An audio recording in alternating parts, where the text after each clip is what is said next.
Hello friends, did you know that nearly 80% of those who watch my videos aren't subscribed? If you enjoy the content, I'd truly appreciate it if you hit that subscribe button. It helps a lot. Also, don't forget to leave a like and share your thoughts in the comments. Your interaction not only supports the channel's growth, but also helps these stories reach more people. Thank you all for being here. Hey, where are you watching from? Let me know in the comments. Been a sheriff in Collier County for 32 years. Seen hurricanes tear families apart. Drug runners use our swamps as highways, and gators take more than their share of tourists. But what happened in the summer of '94 in the deep Everglades? That's something else entirely.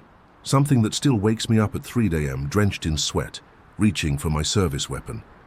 The humidity hit me like a wet blanket as I stepped out of my patrol car that Tuesday morning in June 1994. Even at 6 a.m., the Florida heat was already oppressive.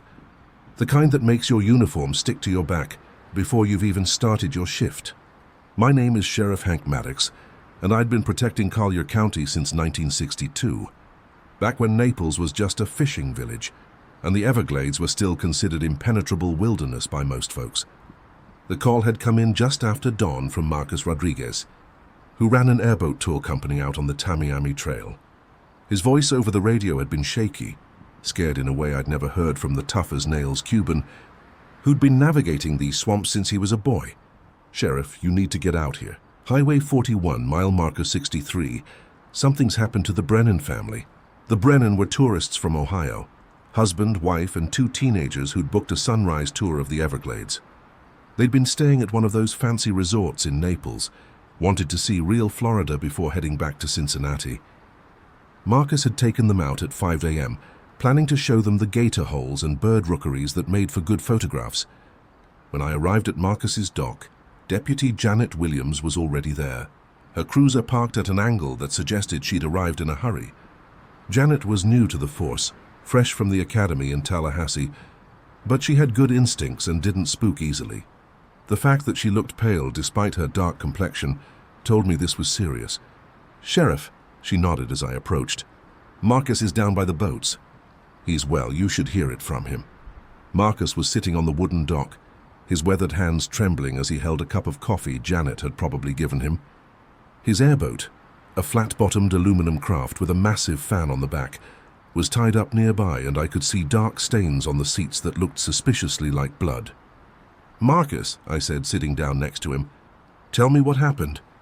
He looked at me with eyes that had seen too much. We were about 3 mi near the old Coosa shell mounds. You know the spot where the water opens up into that prairie before you hit the cypress stands? I nodded. It was a popular spot for tours far enough into the Everglades to feel wild but still accessible by airboat.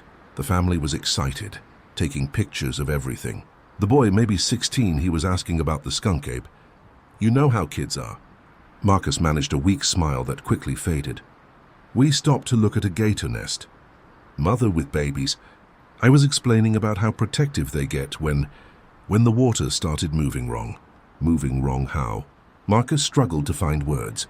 You know how water moves when a big gator's swimming underneath? That rolling, purposeful movement. It was like that, but bigger.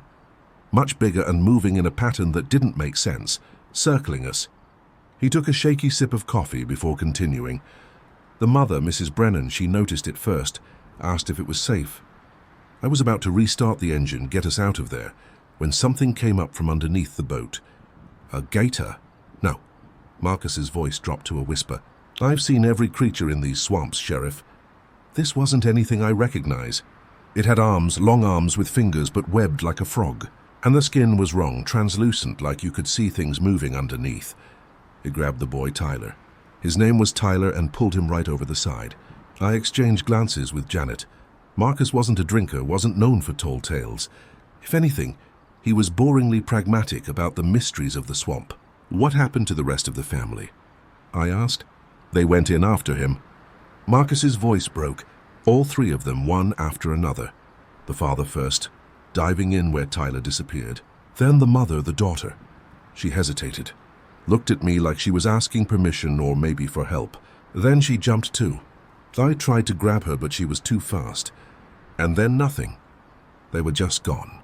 The water went still like nothing had happened. I stayed there for maybe 20 minutes calling their names, using the pole to search the water. It's only about 4 FT deep there, Sheriff. I should have found something, but there was nothing. Not even bubbles. I stood up, my knees protesting the movement. At 58, I was getting too old for this job, but the county kept re-electing me, and I had a duty to fulfill. "Show me where it happened," I said. Marcus looked up at me with genuine fear in his eyes. "Sheriff, I'm not going back out there. Marcus, we have 4 missing people. I need you to show me exactly where." "No." He stood up, shaking his head. "I'll mark it on a map, give you GPS coordinates, whatever you want. But I'm not going back on that water. There's something out there. Roy, something that shouldn't exist." I'd known Marcus for 15 years. He'd helped us find bodies after Hurricane Andrew had guided search parties through the maze of mangroves and sawgrass countless times. He'd faced down territorial bulls gators and water moccasins without flinching. But now he was scared, genuinely terrified. And that worried me more than any of his story. "All right," I said. "Mark it on the map. Janet, call in the search and rescue team and get the dive unit from Fort Myers." As Marcus sketched out the location on a topographical map, I studied the bloodstains on his boat. They formed a pattern, handprints on the aluminum siding, as if someone had tried to climb back in, but the prints were wrong. The fingers were too long, and between them I could see the distinctive pattern of webbing. "Janet," I called quietly, motioning her over. "Get the camera from my car. Document everything on this boat before we move it." While Janet photographed the evidence, I made calls. First to the Coast Guard, though they had limited jurisdiction in the inland waterways, then to fish and wildlife in case we were dealing with some kind of undiscovered species. Finally, reluctantly, I called the FBI field office in Miami. If we had 4 missing tourists, it would become federal soon enough. By noon, we had assembled a search team of 12 people, including 2 airboat operators who, unlike Marcus, were willing to venture into the spot he'd marked. I rode with Tommy Sawyer, a SEAL guide who'd grown up in the Everglades and knew them better than anyone. "Marcus really saw something out there, didn't he?" Tommy asked as we skimmed across the sawgrass prairie, the deafening fan behind us making normal conversation impossible. I nodded, not wanting to shout over the engine about what might be waiting for us. The site Marcus had marked was typical Everglades, a wide expanse of shallow water dotted with small islands of trees, sawgrass stretching to the horizon in every direction. It was beautiful in its vast emptiness, but also unsettling. Out here you could disappear and never be found. The swamp would claim you, and within weeks there'd be no trace you ever existed. Tommy cut as if something large was moving just below the surface. Tommy immediately started the airboat engine. "We're leaving," he announced. "Now." I wanted to argue, to insist we stay and investigate, but the look in Tommy's eyes stopped me. He'd grown up on these waters, had SEAL blood that went back generations in the Everglades. If he said we needed to leave, we left.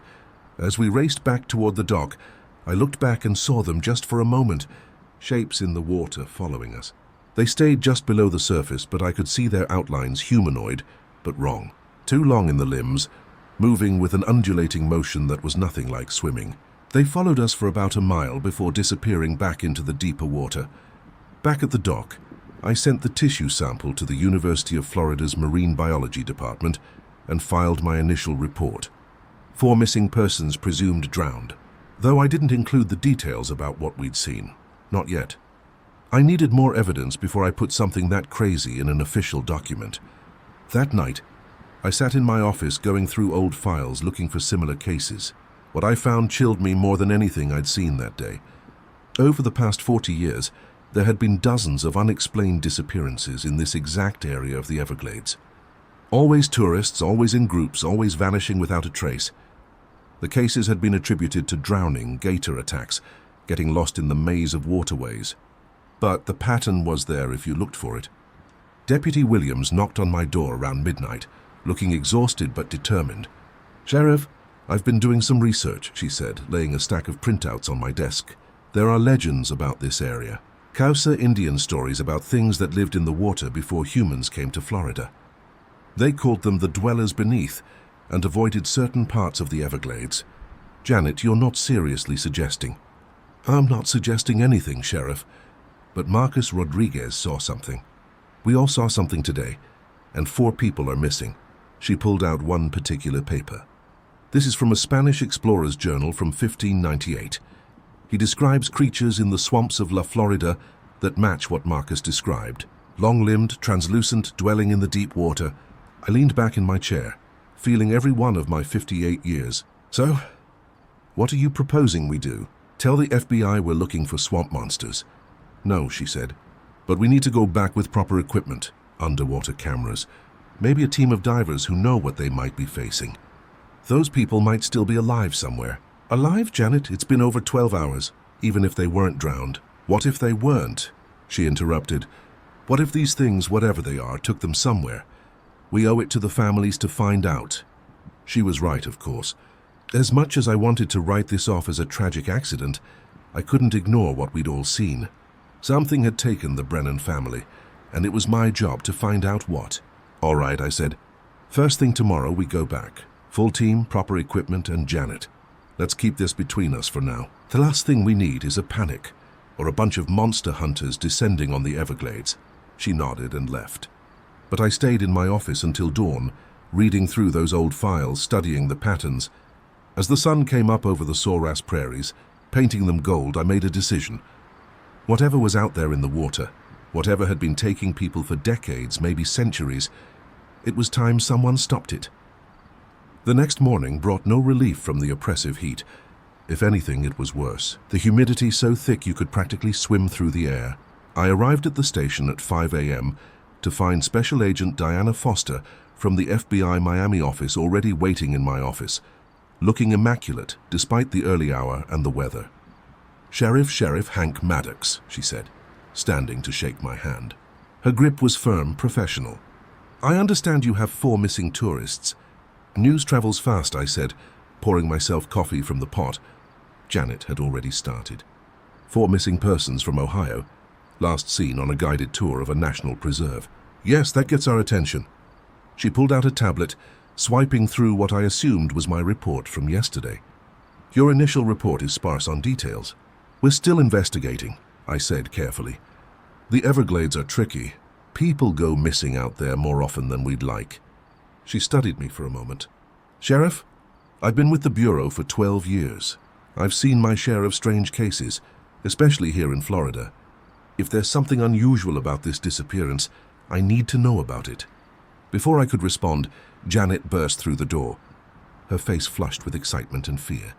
Sheriff, you need to see this. The tissue sample we sent to UF, Dr. Martinez just called. He's driving down here personally because he doesn't want to discuss it over the phone. Agent Foster raised an eyebrow. Tissue sample, I sighed. So much for keeping this quiet. We found some unusual organic matter at the scene. Agent Foster, what I'm about to show you is going to sound insane, but I need you to keep an open mind. I showed her Marcus's full statement, the photographs from the boat, and the preliminary report from Drs. Martinez that Janet had just received.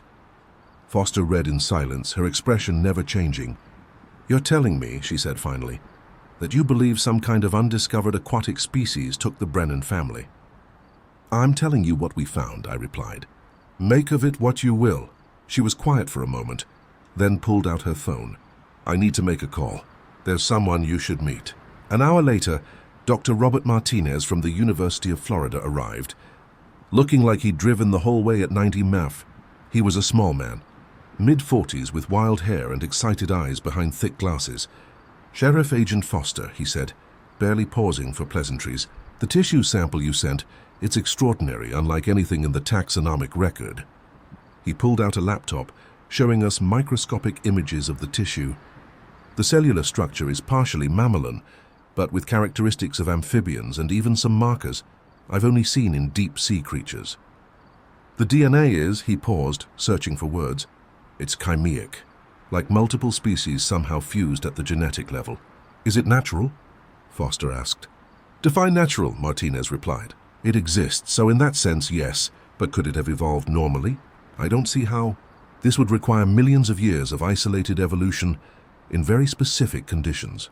The Everglades have been here for thousands of years. I pointed out, yes, but this Martinez pulled up another image. This is older, much older.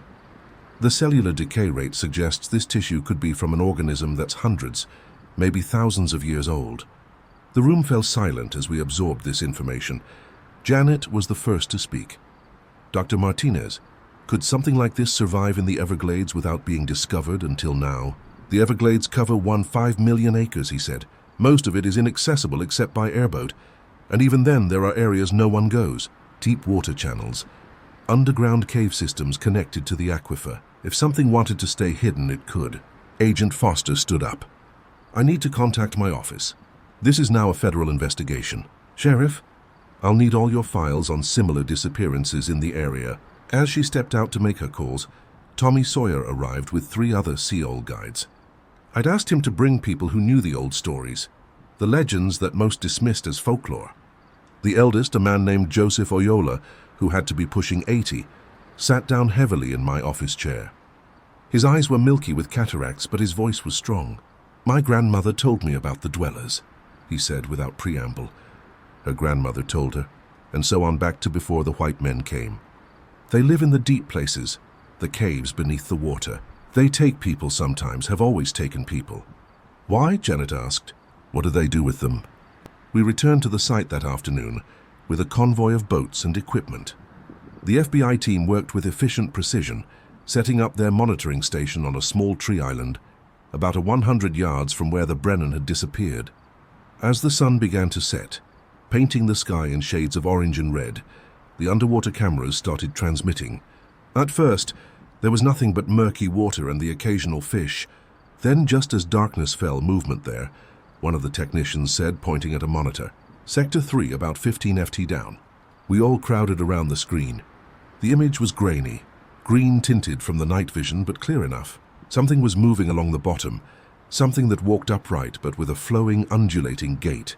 It stopped directly below one of our cameras, and for a moment seemed to look up at it. The face, if you could call it a face, was humanoid in structure, but wrong in every detail. The eyes were too large, solid black, and the mouth was a horizontal slash filled with what looked like filtering apparatus rather than teeth. It reached up toward the camera with one of those impossibly long arms, and the screen went black. Camera 3 is down, the technician reported. Over the next hour, we lost 5 more cameras.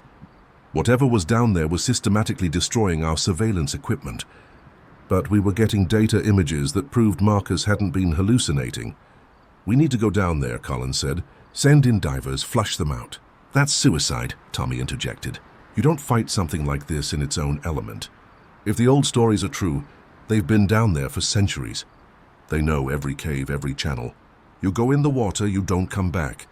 As if in response to his words, all our remaining cameras suddenly showed the same thing. Dozens of the creatures rising from hidden places in the bottom, moving with purpose toward our position. Everyone back in the boats, Collins ordered. Now we retreated to the mainland, but the FBI team maintained their surveillance from a distance. Over the next 3 days, we documented dozens of sightings. The creatures, the dwellers, as I'd started thinking of them, were definitely real, definitely intelligent, and definitely aware of our presence. On the 4th day, something extraordinary happened. We found a survivor. A fisherman discovered Tyler Brennan wandering in the mangroves about 5 miles from where he disappeared. He was delirious, dehydrated, but alive. We rushed him to the hospital in Naples, where I waited with his parents' contact information ready. Though I had no idea how to explain where he'd been or what had happened to the rest of his family. When Tyler finally woke up and was coherent enough to talk, his story was beyond belief. They took us down, he said, his voice barely a whisper, through tunnels in the bottom into caves. There's a whole network down there, Sheriff. Like a city, but flooded ancient. Where's your family, Tyler? I asked gently. His eyes filled with tears. They kept them. Dad tried to fight, and they did something to him, changed him. Mom and Sarah, too. They're not human anymore. Dr. Martinez, who'd been monitoring Tyler's condition, pulled me aside. Sheriff, his blood work shows traces of the same chimeric DNA we found in that tissue sample. Whatever happened to him down there, it's altered him at a genetic level. But he seems normal, I said. For now, but we have no idea what the long-term effects might be. That night, I sat by Tyler's bedside as he slept fitfully.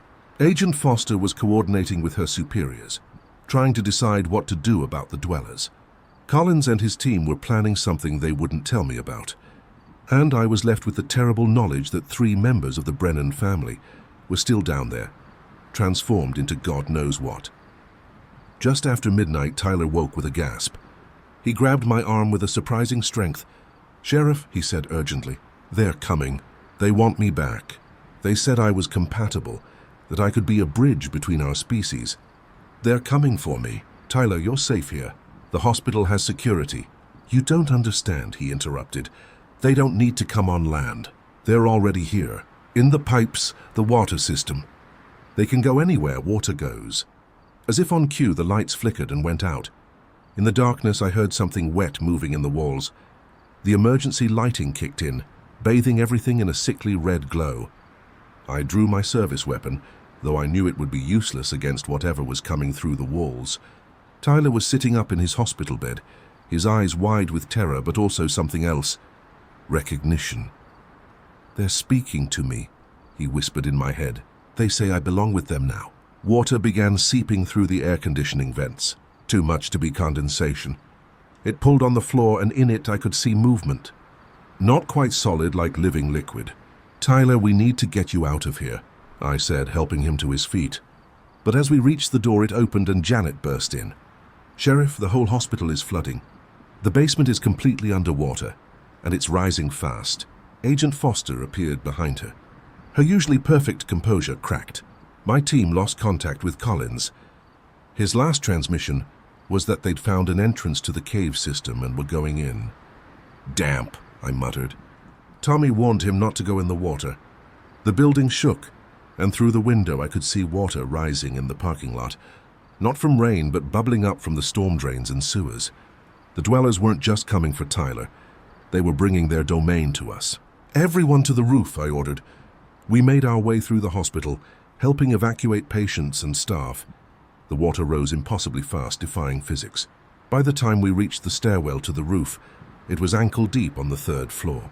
On the roof, about 40 of us huddled in the humid night air. The entire area around the hospital was flooded, water stretching as far as we could see in the emergency lights. And in that water, things moved. Hundreds of them, maybe thousands.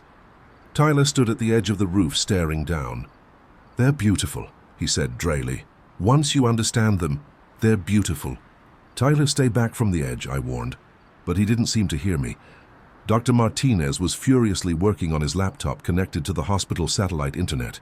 "Sheriff, look at this. I've been analyzing the DNA sequences. These creatures, they're not invaders or even natural evolution. They're us." "What are you talking about?" "The human DNA markers and their genetic structure. It's not contamination. These things were human once thousands of years ago. They've been genetically modified, adapted for aquatic life. This is advanced bioengineering far beyond our current capabilities." "That's impossible," Foster said. "Humans didn't have that technology thousands of years ago." "Our ancestors didn't," Martinez corrected. "But what if there was a previous civilization, one that faced rising sea levels just like we are now? What if they chose to adapt rather than die? A massive form breached the water near the building. Not one of the dwellers, but something else. It was like seeing a living building made of translucent flesh with thousands of the smaller creatures attached to it, like cells in a larger organism. It pulsed with bioluminescent light. And when it did, Tyler shook his head. They weren't forced. When they saw what I saw, understood what was being offered, they chose it. They're still alive, Sheriff. Still themselves, just more. As if summoned by his words, 3 figures emerged from the water. Even transformed, I recognized them. The rest of the Brennan family. Mrs. Brennan raised a webbed hand in a gesture that was unmistakably a wave. "Tyler," she called, her voice carrying despite the distance. "Come home, son. Come back to us." "Mom," Tyler moved toward the edge of the roof. "This is a trick," Foster insisted. "Some kind of mind control." "No," Dr. Martinez said quietly, staring at his laptop. "The genetic markers don't lie. That's really them. Transformed, but still them. Their brain patterns, their essential DNA. It's all intact. They've been upgraded, not replaced." The hospital shook again, and I realized the water was receding. The dwellers were withdrawing, but the transformed sections of the building remained. A reminder, a promise, a threat. I couldn't tell. "You have a choice," Colin said. "All of humanity does. We can fight them and lose, They control the water, and water is everywhere. We can ignore them and drown when the seas rise. Or we can join them and survive. There has to be another way, I said. Maybe, Collins admitted. They're not unreasonable. They've offered to share their technology to help us build floating cities, underwater habitats. But they want recognition, rights. They want to be acknowledged as citizens of Earth, which technically they are. They've been here longer than our civilization. The massive creature sank back beneath the surface, and most of the dwellers went with it. But the Brennan family remained, waiting in the water below. I have to go, Tyler said. I can feel it in my cells. I'm changing whether I want to or not. At least this way I'll be with my family. Tyler, please, I said. There has to be another way. He smiled sadly. Maybe there is, Sheriff, but not for me.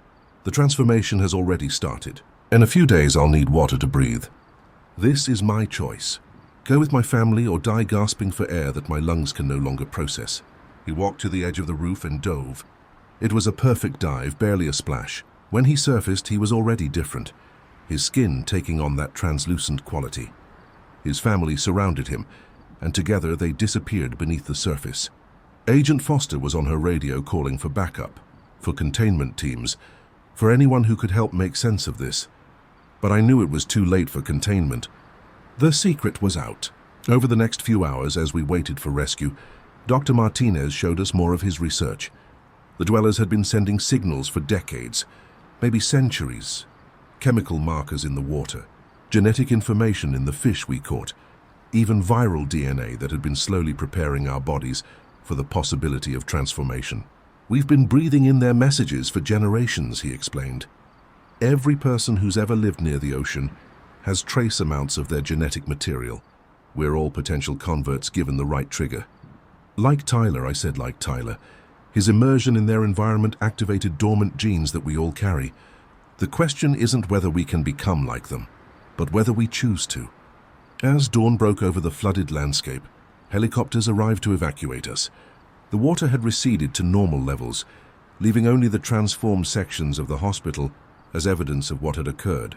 Foster's superiors arrived, men and women in black suits who asked questions but provided no answers. Collins disappeared during the evacuation.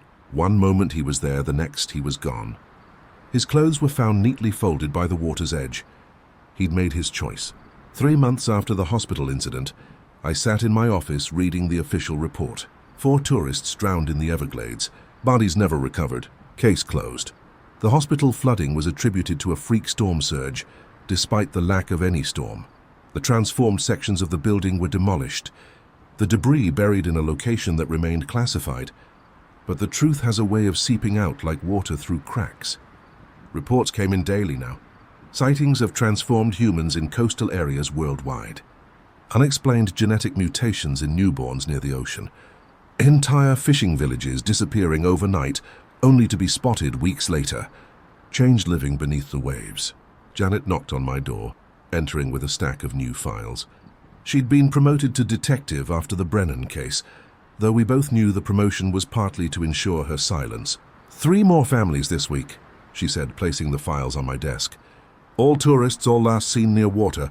But Sheriff, look at this. She pulled out a photograph from one of the files. It was taken by a charter boat captain off Key West.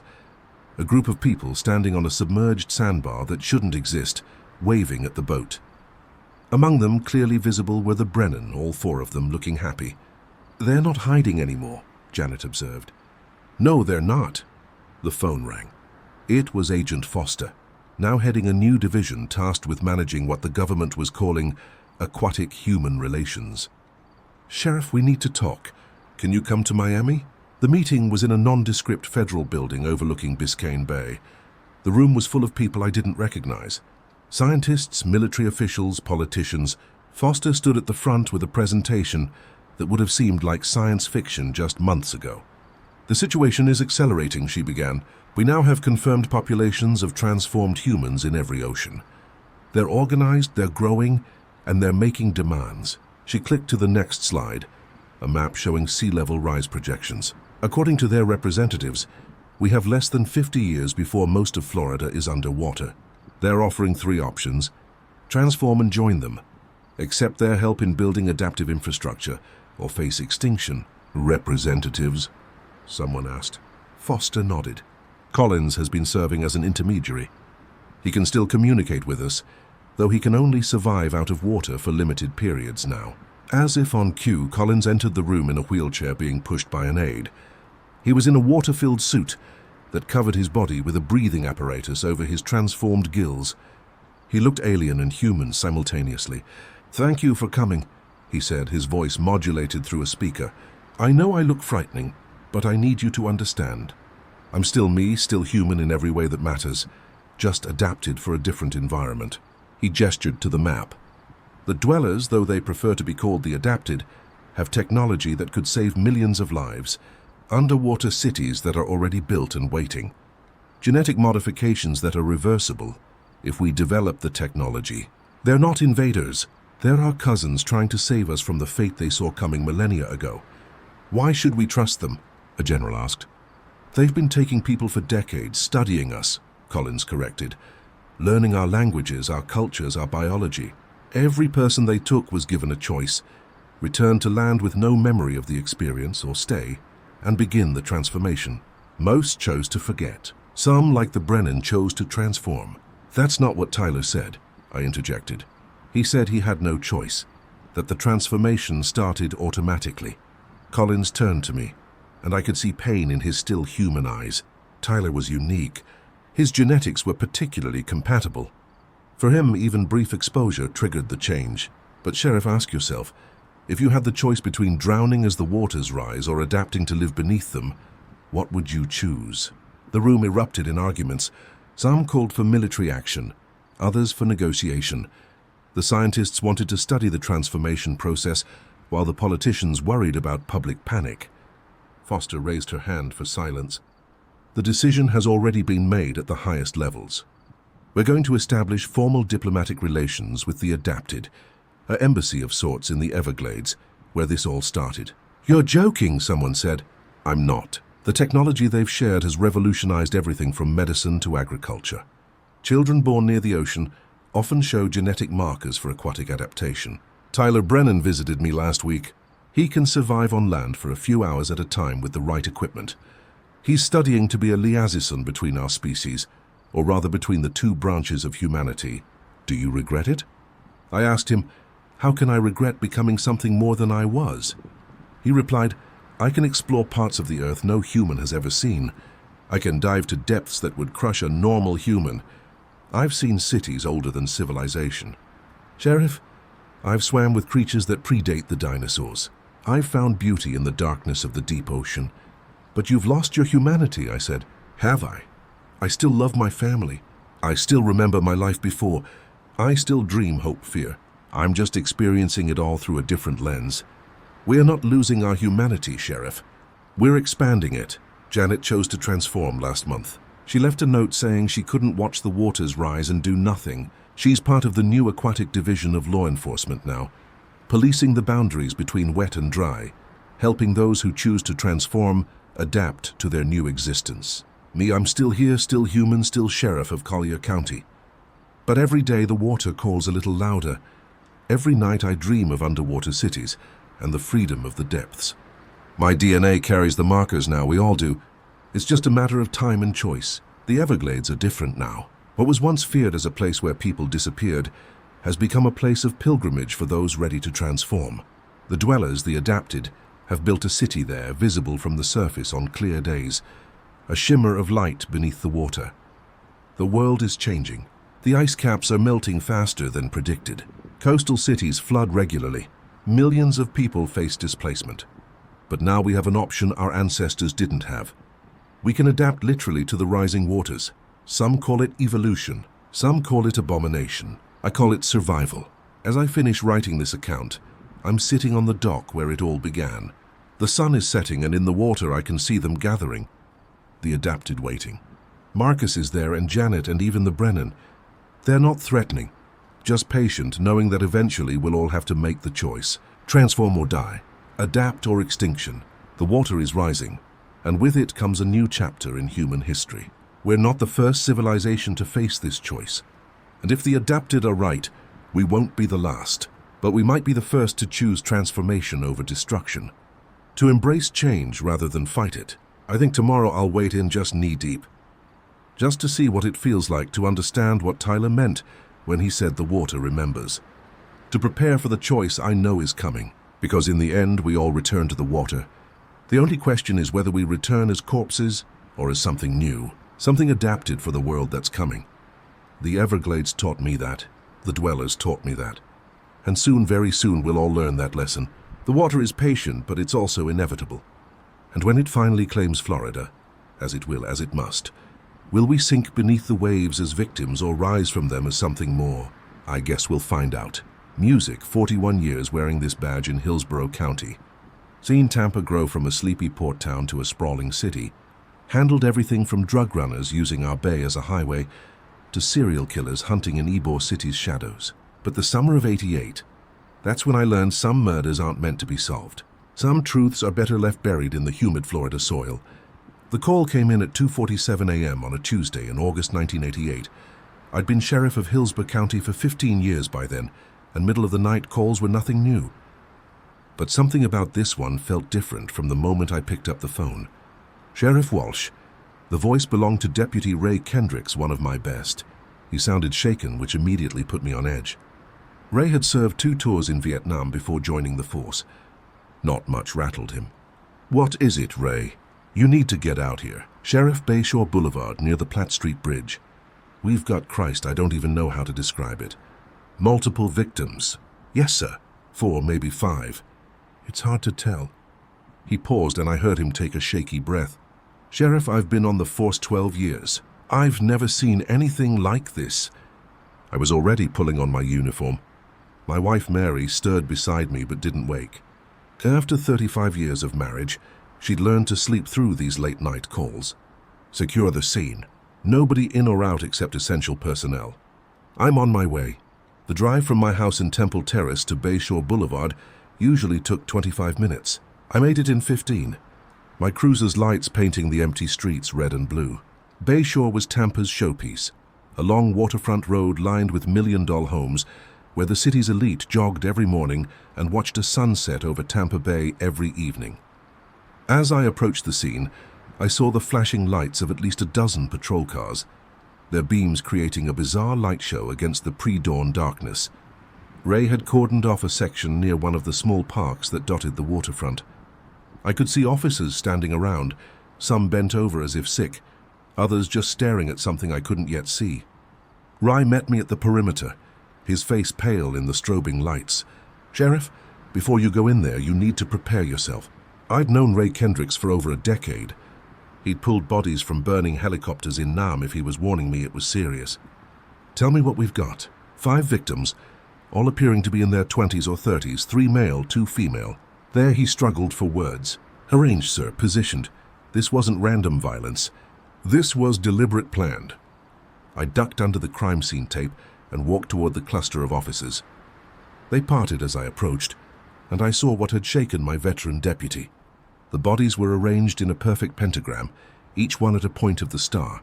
They were naked, their skin so white it almost glowed in the harsh light of the portable floods we'd set up. But it was what had been done to them that made my stomach turn. Each body had been completely drained of blood.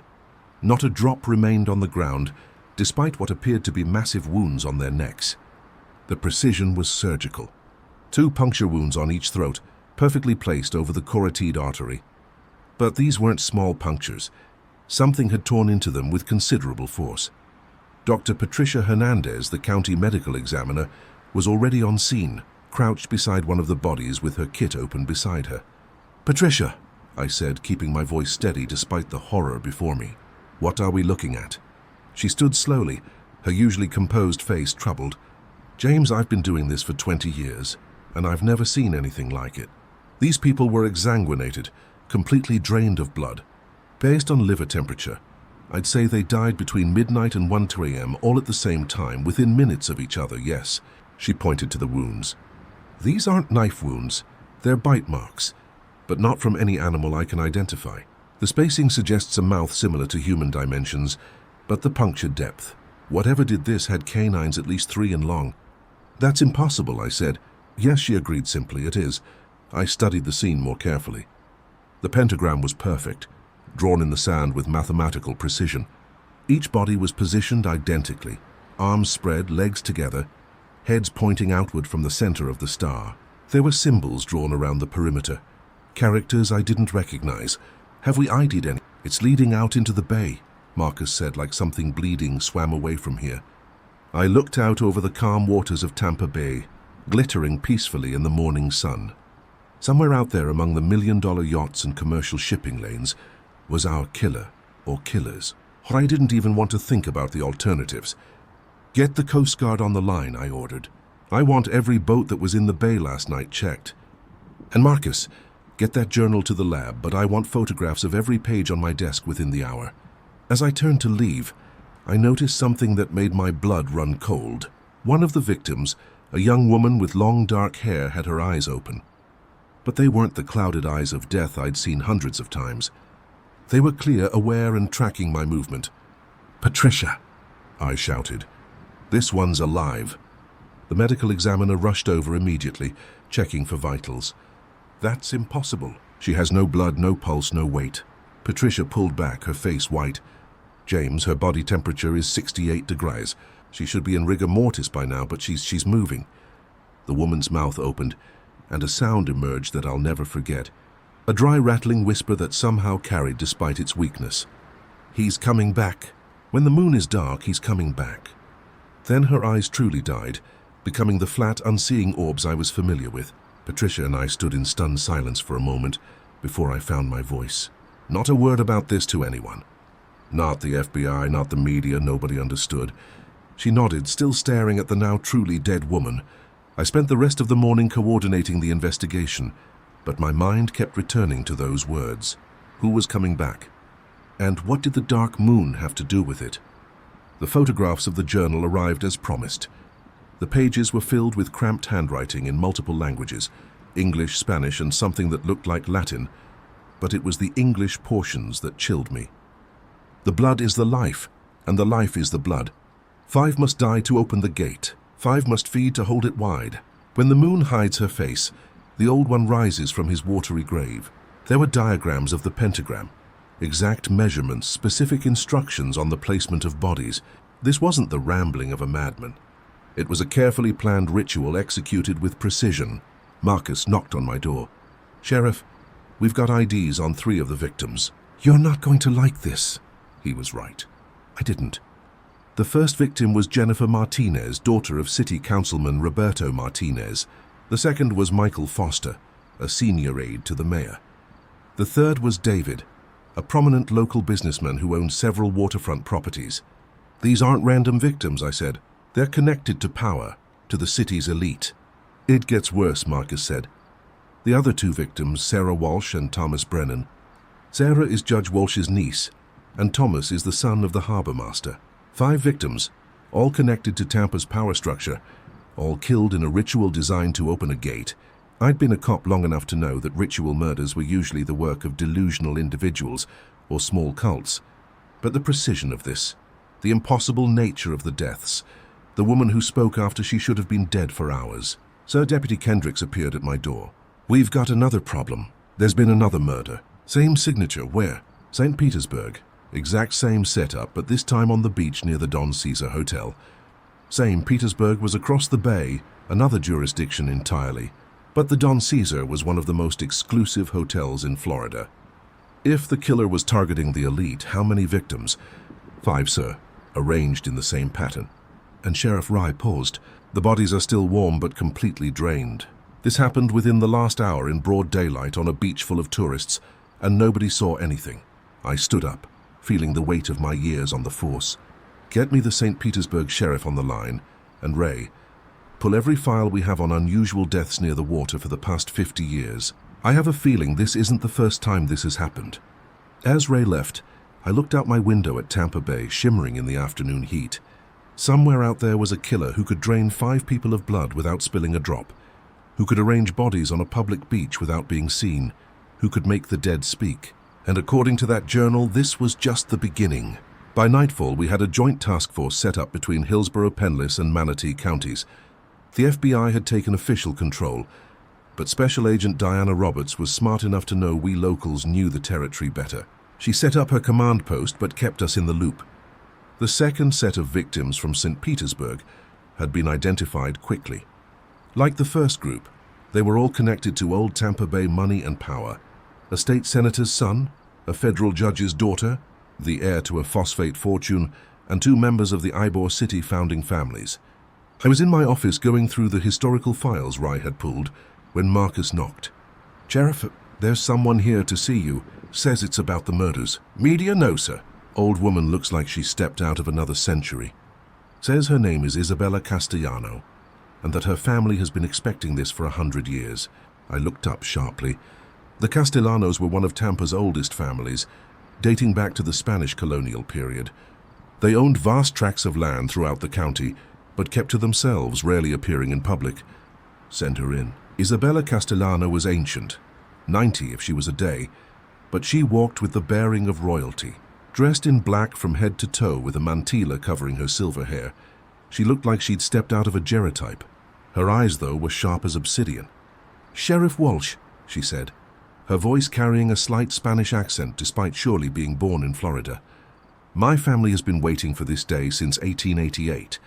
Ma'am, if you have information about these murders—" "Not murders, Sheriff. Sacrifices, blood payments on an old debt." She sat down uninvited, her movements graceful despite her age.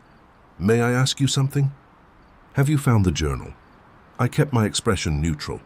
"What journal would that be?" She smiled, an annoying expression that made me uncomfortable. "The one explaining the ritual. The one written by my ancestor, Diego Castellano, in 1888. The one warning that every 100 years the bargain must be renewed." I leaned back, studying her. "Ma'am, I think you'd better start from the beginning." "The beginning?" she mused.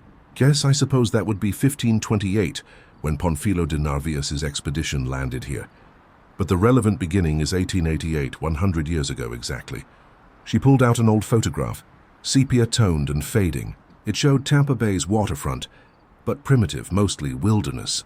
My great-grandfather Diego was among the city's founders, but Tampa Bay had a resident long before any Spanish or American settlers arrived. The Tocobaga Indians knew of it, called it the Keeper of the Deep Waters. They fed it, kept it satisfied with offerings. "Fed it blood, Sheriff. It requires blood." But when the Tocobaga were wiped out by disease and war, the feeding stopped. By 1888, it had grown hungry enough to emerge to hunt. It killed dozens before my great-grandfather and the other founding families made a bargain. I wanted to dismiss her as a crazy old woman, but the precision of the murders, the impossibility of them, kept me listening. "What kind of bargain?" "Every 100 years, 25 of the family's descendants would be offered. 5 at each point of the star here in Tampa, St. Petersburg, Sarasota, Bradenton," and she paused. "One more that hasn't happened yet. Clearwater. In exchange, it would sleep another century, and Tampa Bay would prosper. You're telling me that Tampa's founding families agreed to sacrifice their own descendants to something in the Bay?" "Not agreed, Sheriff. We're forced to. It was that or watch the entire city be destroyed. Diego wrote everything down, left instructions for future generations. But some of the families forgot or chose not to believe. They didn't prepare their children, didn't warn them, and now the debt is being collected. I pulled out the crime scene for... They come to Clearwater Beach tonight, see for yourself, and maybe, just maybe, we can save the next 5. After she left, I immediately called Patricia Hernandez, checked the bodies for marks, circular scars, probably old, with symbols inside. 20 minutes later, she called back. "How did you know?" "They all have them hidden in different places. Behind an ear, on the sole of a foot, in a thigh, all identical marks. I gathered my core team, Marcus, Ray, Patricia, and Agent Roberts. I'm going to tell you something that sounds completely insane," I began, and related Isabella Castellano's story. Roberts was skeptical, as expected. "You're suggesting we believe in some kind of bay monster that feeds on blood. I'm suggesting we have 10 bodies drained of blood, in a way that's medically impossible, arranged in patterns that weren't disturbed despite being in public places, and a woman who predicted exactly where and when the next attack will be." Marcus spoke up. "Sheriff, I did some digging after you asked for historical files. In 1888, there was a series of unexplained deaths around Tampa Bay. 25 people disappeared or were found dead, all from prominent families. The deaths stopped suddenly in late August, exactly 100 years ago this week. There's more, Ray added. I found newspaper articles from 1788, translated from Spanish colonial records. Similar deaths, similar pattern, and ship logs from 1688 mentioning demons in the bay taking crew members. Roberts stood up, pacing. Even if we accept this, which I don't, what are we supposed to do? Let 5 more people die? No, I said. We go to Clearwater Beach tonight. Full tactical team, but discreet. If nothing happens, we've wasted a night. If something does, we'll be ready. Marcus finished. We set up our operation carefully. Undercover officers were placed along Clearwater Beach, concentrated near the pier, where Isabella said the offering would take place. We had boats in the water, helicopters on standby, and sharpshooters positioned on nearby buildings. Isabella had given us a list of the 5 marked ones for Clearwater, including her granddaughter Sophia. We'd located 3 of them. All confirmed they had the circular marks, but claimed they were just birthmarks. None believed the old stories. 2 had agreed to be in protective custody for the night. Sophia and 1 other, a young man named Antonio Ior, descendant of the cigar manufacturer, refused. At 11:30 p.m., I was in position on the pier with Marcus and a tactical team. The beach was officially closed, but we could see figures moving in the darkness. Curious onlookers who'd heard rumors, media trying to get a story, and possibly our marked victims drawn by something they didn't understand. At 11:45, the water began to behave strangely. The normally calm Gulf waters started swirling in patterns that defied the tide. Whirlpools formed and dissipated. The temperature dropped at least 10 degrees in seconds. Something's coming, Marcus whispered. At 11:50, Sofia Castellano walked onto the beach. She moved like a sleepwalker, her eyes vacant. Behind her, Antonio Ebori emerged from the shadows, moving with the same trance-like gait. Then the 3 we had in protective custody simply walked out of the safe house, past their guards, who later swore they never saw them leave. All 5 converged on a single point on the beach, where they began drawing a pentagram in the sand with their bare hands. Move in, I ordered. But as our officers approached, they hit what I can only describe as a wall of pressure. The air itself seemed to thicken, pushing them back. The marked 5 continued their work, oblivious to our presence. At exactly midnight, the water at the shore's edge began to bubble and churn. Something rose from the depths, not suddenly, but with deliberate ancient purpose. I've been a cop for 41 years. I've seen every kind of human cruelty and natural disaster Florida can offer. But what emerged from Tampa Bay that night challenged everything I thought I knew about the world. It was massive, at least 30 ft of it visible above the water, suggesting much more below. Its skin, if you could call it that, was translucent and phosphorescent, like a deep-sea creature that had never known sunlight. But it was the intelligence in its eyes. Yes, it had eyes, dozens of them, each one focused and aware. That truly terrified me. The 5 marked ones stood at their pentagram points, arms raised as if in worship. The creature extended what might have been tentacles, but moved more like liquid than flesh, touching each of them gently, almost tenderly. Take the shot, Roberts ordered the snipers. No. Isabella Castellano appeared beside me, having somehow gotten past our perimeter. If you attack it, everyone on this beach dies. This is the bargain. Let it take what was promised. The creature's appendages wrapped around each of the 5. They didn't struggle, didn't scream. They seemed peaceful, accepting. Then, in a movement too quick to follow, it pulled them into the water. The surface closed over them without a splash, and the creature sank back into the depths. The pressure holding back our officers released. We ran to the water's edge, but there was nothing. No bodies, no blood, no sign of struggle. Just 5 small piles of clothing on the sand.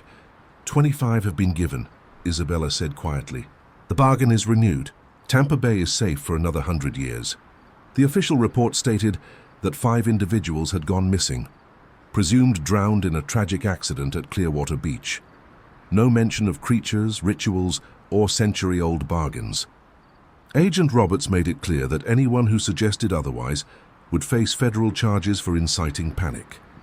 But I couldn't let it go. 3 days after the Clearwater incident, I was in my office going through Diego Castellano's journal. Isabella had given me the original after that night on the beach. It was mostly in Spanish, but Marcus had been translating the key passages. "Sheriff," he said, entering with a fresh cup of coffee and dark circles under his eyes. You need to see this section. He'd marked a passage dated August 15th, 1888. The creature is not evil, merely ancient and hungry. It came from the deep places before humans walked these lands. The Tokabaga knew its nature and fed it willing sacrifices. Criminals, enemies, those who chose death over dishonor. But we Europeans in our arrogance stopped the feedings. We called it superstition, primitive foolishness. We were wrong. When it rose from the bay, it could have destroyed everything. Ships in the harbor were pulled under. Buildings near the water collapsed. Dozens died in the first night alone. But it spoke to us. Yes, it can speak, though not with words as we understand them. It speaks directly to the mind, to the soul. It offered us a choice: regular feeding, controlled and limited, or complete destruction. 25 souls every 100 years, from the families who had grown rich from the bay's bounty. It seemed fair, even merciful. We who had profited from the waters would pay the price for our prosperity. There's more, Marcus said, flipping pages. Diego describes the creature in detail. Listen to this. It is not one being, but many. Their colony that acts as one mind. Each part can separate, hunt independently, but they share consciousness. It is older than humanity, older than any civilization. It showed me visions of the world before man. Vast oceans teeming with creatures like itself, before the lands rose and trapped them in smaller seas. It is the last of its kind in these waters. It claims the others died when the waters receded. It survives because Tampa Bay is deep enough, connected to the Gulf, a perfect hunting ground. It does not hate us, but neither does it love us. We are food, nothing more, nothing less. But it is intelligent enough to understand conservation. Take too much, and the food source dies, hence the bargain. The phone rang. We pronounced them dead on arrival. Then through the window, we could see 3 gurneys. On them lay Sofia Castellano, Antonio Iore, and one of the others from Clearwater. They appeared dead, pale, still, not breathing, but their eyes were open, tracking movement. They're conscious, Dr. Park said. Brain activity is off the charts, but they have no heartbeat, no respiration, no metabolic function that we can detect. They're dead by every medical definition, yet they're aware. Can they speak? Sophia has managed a few words. She keeps saying, not dead, changing. The transformation seems to be ongoing. I entered the room, approaching Sophia's gurney. Her eyes fixed on me, and when she spoke, her voice was different, layered as if multiple people were speaking in harmony. Sheriff Walsh, you witnessed the covenant renewal. Sophia, are you all right? Sophia is here, but also more. We are joining with the Ancient One, becoming bridge between worlds. It is not death, but evolution. Where are the other 2? There were 5 of you. Still changing, still deep. We 3 are fastest to adapt. Old blood. The Castellano line has done this before. My ancestor Diego's son was one of the 25 in 1888. Part of him lives in the deep. Part of him lives in me. Her hand moved. The first physical movement any of them had shown. She reached out, touching my arm, and I felt a shock of cold that went straight to my bones. But with it came visions, the bay, as it was millions of years ago, teeming with creatures beyond imagination. The arrival of the first humans, the bargains made, the cities rising and falling. I pulled back, gasping. What are you becoming? Guardians, she said, protectors of the bay. The Ancient One cannot live forever. Even it ages and weakens. It needs successors, those who understand both worlds. We will feed on fish and offerings, not humans. We will maintain the balance. And if we refuse, if we break the bargain. Her eyes darkened, becoming solid black for a moment. Then Tampa Bay dies. Every living thing in these waters poisoned. The city built on W's edge, swallowed. You've grown too large, too dependent on the bay. Without guardians, without the bargain, you cannot survive. Dr. Park pulled me aside. Sheriff, their transformation is accelerating. Their cellular structure is changing at a rate that should be impossible. In a few hours, they won't be human anymore. What do you recommend? Honestly, let them go back to the water. Whatever they're becoming, keeping them here might be dangerous for everyone. That night, we made a decision that went against every protocol, every law I'd sworn to uphold. We took Sophia and the other 2 to a secluded beach on the southern tip of the county. Isabella Castellano was there, along with representatives from the other old families. As we wheeled the gurneys to the W's edge, Sophia spoke one last time with her human voice. Tell my grandmother I understand now, the honor and the burden. We are not sacrifices. We are evolutionaries. They stood all three at once, moving in perfect synchronization, and walked into the water. As the bay embraced them, their bodies began to change visibly, skin becoming translucent, limbs elongating, that phosphorescent glow beginning to emanate from within. They turned back once, and I saw intelligence in their transformed features, a sadness mixed with acceptance. Then they dove beneath the surface and were gone. Isabella stood beside me, tears streaming down her ancient face. Every 100 years, some are taken to feed it. Others are taken to become it. My granddaughter will live forever now, Sheriff, but she will never be human again. The next morning, the FBI closed the case. Officially, we had a serial killer who had drowned himself in the bay after committing the murders. The 5 missing from Clearwater were tragic casualties of a rip current. Agent Roberts made it clear that any other narrative would be met with extreme prejudice. But I kept Diego's journal, and I started my own because someone needs to remember. Someone needs to prepare the next generation for 2088 when the bargain comes due again. The old families know, but they're growing fewer. Their bloodlines diluting, moving away from Tampa Bay. What happens when there aren't enough marked ones to fulfill the bargain? What happens when the city forgets entirely, dismisses it all as legend? I think about that creature. Ancient and intelligent, patient and ruthless. I think about Sophia and the others, transformed into something between human and monster, guardian and predator. And I know that Tampa Bay's prosperity, its very existence, hangs on a contract written in blood and renewed with sacrifice. 3 weeks passed after the Clearwater incident. Tampa tried to return to normal. Tourists still flocked to Busch Gardens.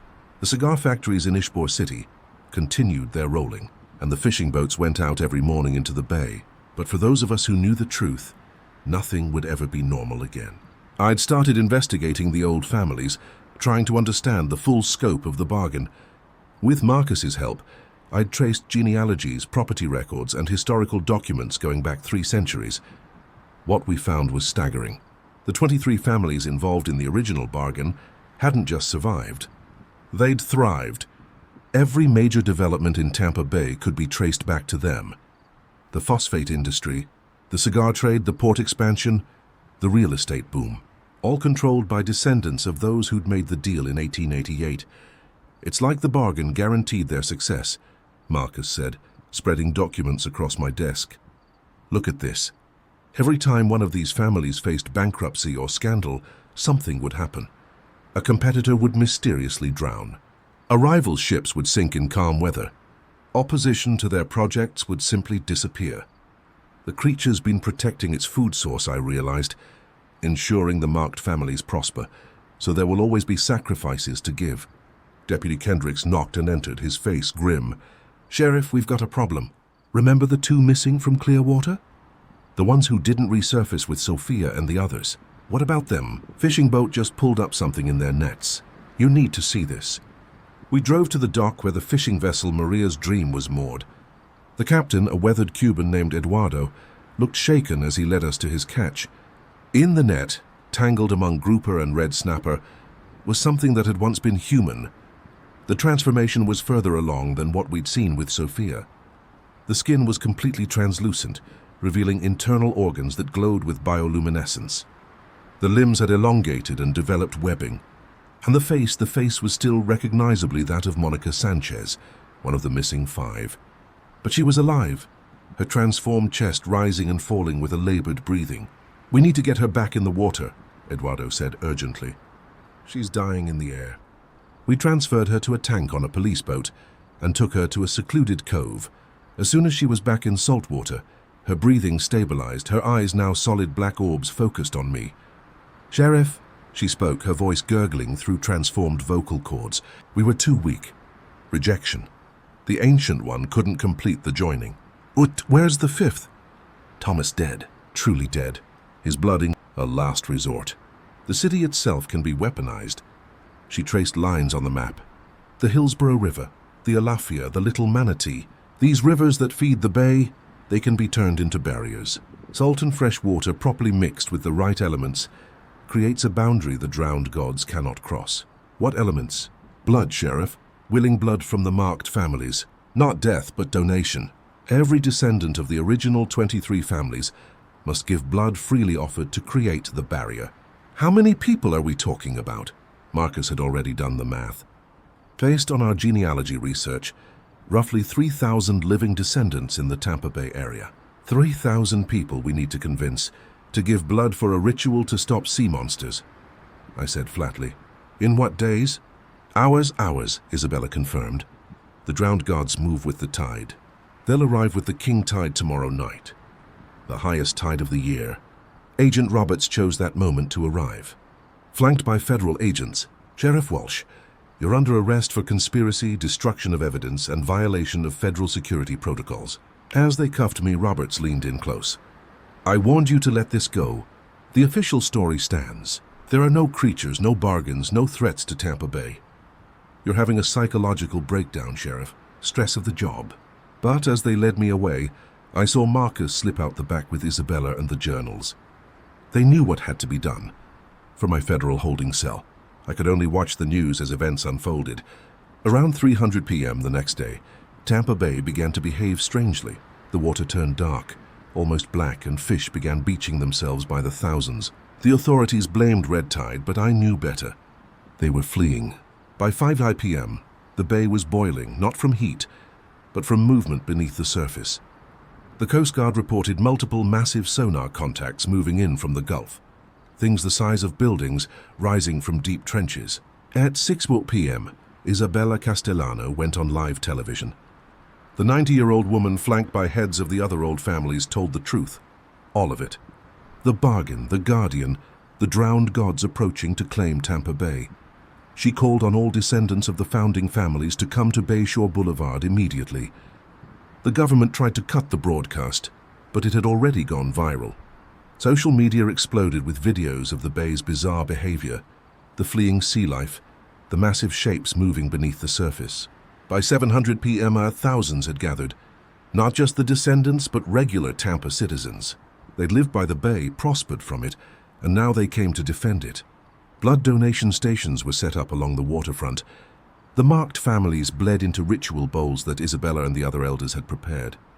I was released at 7:30. Roberts had no choice. The situation had spiraled beyond any cover-up.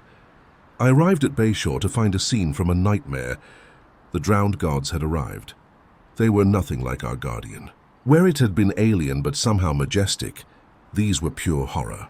Masses of rotting flesh and coral, shaped vaguely like colossal human corpses that had been underwater for centuries. They moved on legs of compressed fish bones, with faces that were colonies of eels and crabs arranged in mockeries of human features. There were 3 of them, each easily 100 ft tall, waiting through the bay toward shore. Our guardian rose to meet them. Even weakened, it was magnificent. It had grown since the renewal, incorporating the transformed humans into its mass. I could see Sophia and the others within its translucent body, their consciousness part of its own, directing its movements with human intelligence combined with ancient power. The battle was brief but devastating. The drowned gods had numbers, but our guardian had home advantage and human cunning. It used the bay itself as a weapon, creating whirlpools and currents that battered the invaders, but it was losing, being pushed back toward the shore. That's when Isabella gave the signal. 3,000 people had given blood. The ritual bowls were poured into the rivers at precise moments. Following Diego's instructions, the effect was immediate. Where salt and fresh water met, mixed with the willing blood of the Covenant families, walls of energy formed. Not visible to the eye, but the drowned gods recoiled from them as if burned. Trapped between the barriers and our guardian, they fought desperately. One managed to reach shore, its massive form crushing a section of Bayshore before the combined blood of the crowd. People cutting their palms and pressing them to the ground created a barrier that dissolved its foot into nothing. The guardian, strengthened by this display of human cooperation, pressed its advantage. It absorbed one of the drowned gods entirely, its mass doubling. The other 2 fled, sinking back into the deep trenches, wounded and defeated. As the sun set, the bay grew calm. The guardian floated near shore, and for a moment Sophia's face appeared in its mass, smiling sadly but proudly at her grandmother. Then it too sank beneath the waves, returning to its eternal vigil. The aftermath was chaos. The government couldn't hide what millions had witnessed. Tampa Bay became ground zero for a new understanding of our world. that we share it with older things, that bargains made in blood still hold power, and that sometimes the monsters are the ones keeping darker monsters at bay. I was reinstated as sheriff, though the position meant something different. Now I wasn't just keeping peace between humans, but maintaining the covenant with the Bay. The marked families came out of hiding, taking their responsibility seriously for the first time in generations. Blood donations became monthly rituals, keeping the barriers strong and the Guardian fed. Marcus took over the task of documenting everything, creating a proper archive for future generations.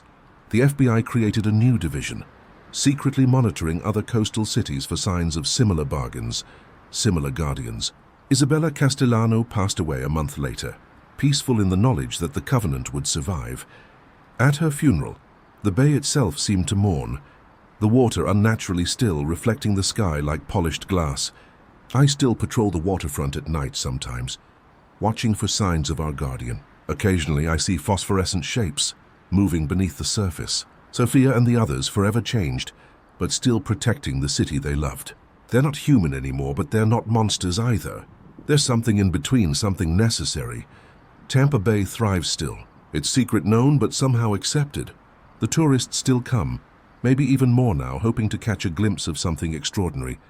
The fishing boats go out, leaving small offerings of blood and bait for the Guardian.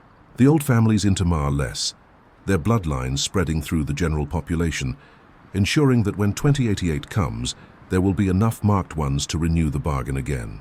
But I wonder sometimes, late at night when the bay is quiet and the moon is dark, what other bargains were made in other cities, with other things from the deep? How many of humanity's great coastal civilizations owe their existence to covenants signed in blood? How many guardians lurk beneath the waves, keeping worse things at bay?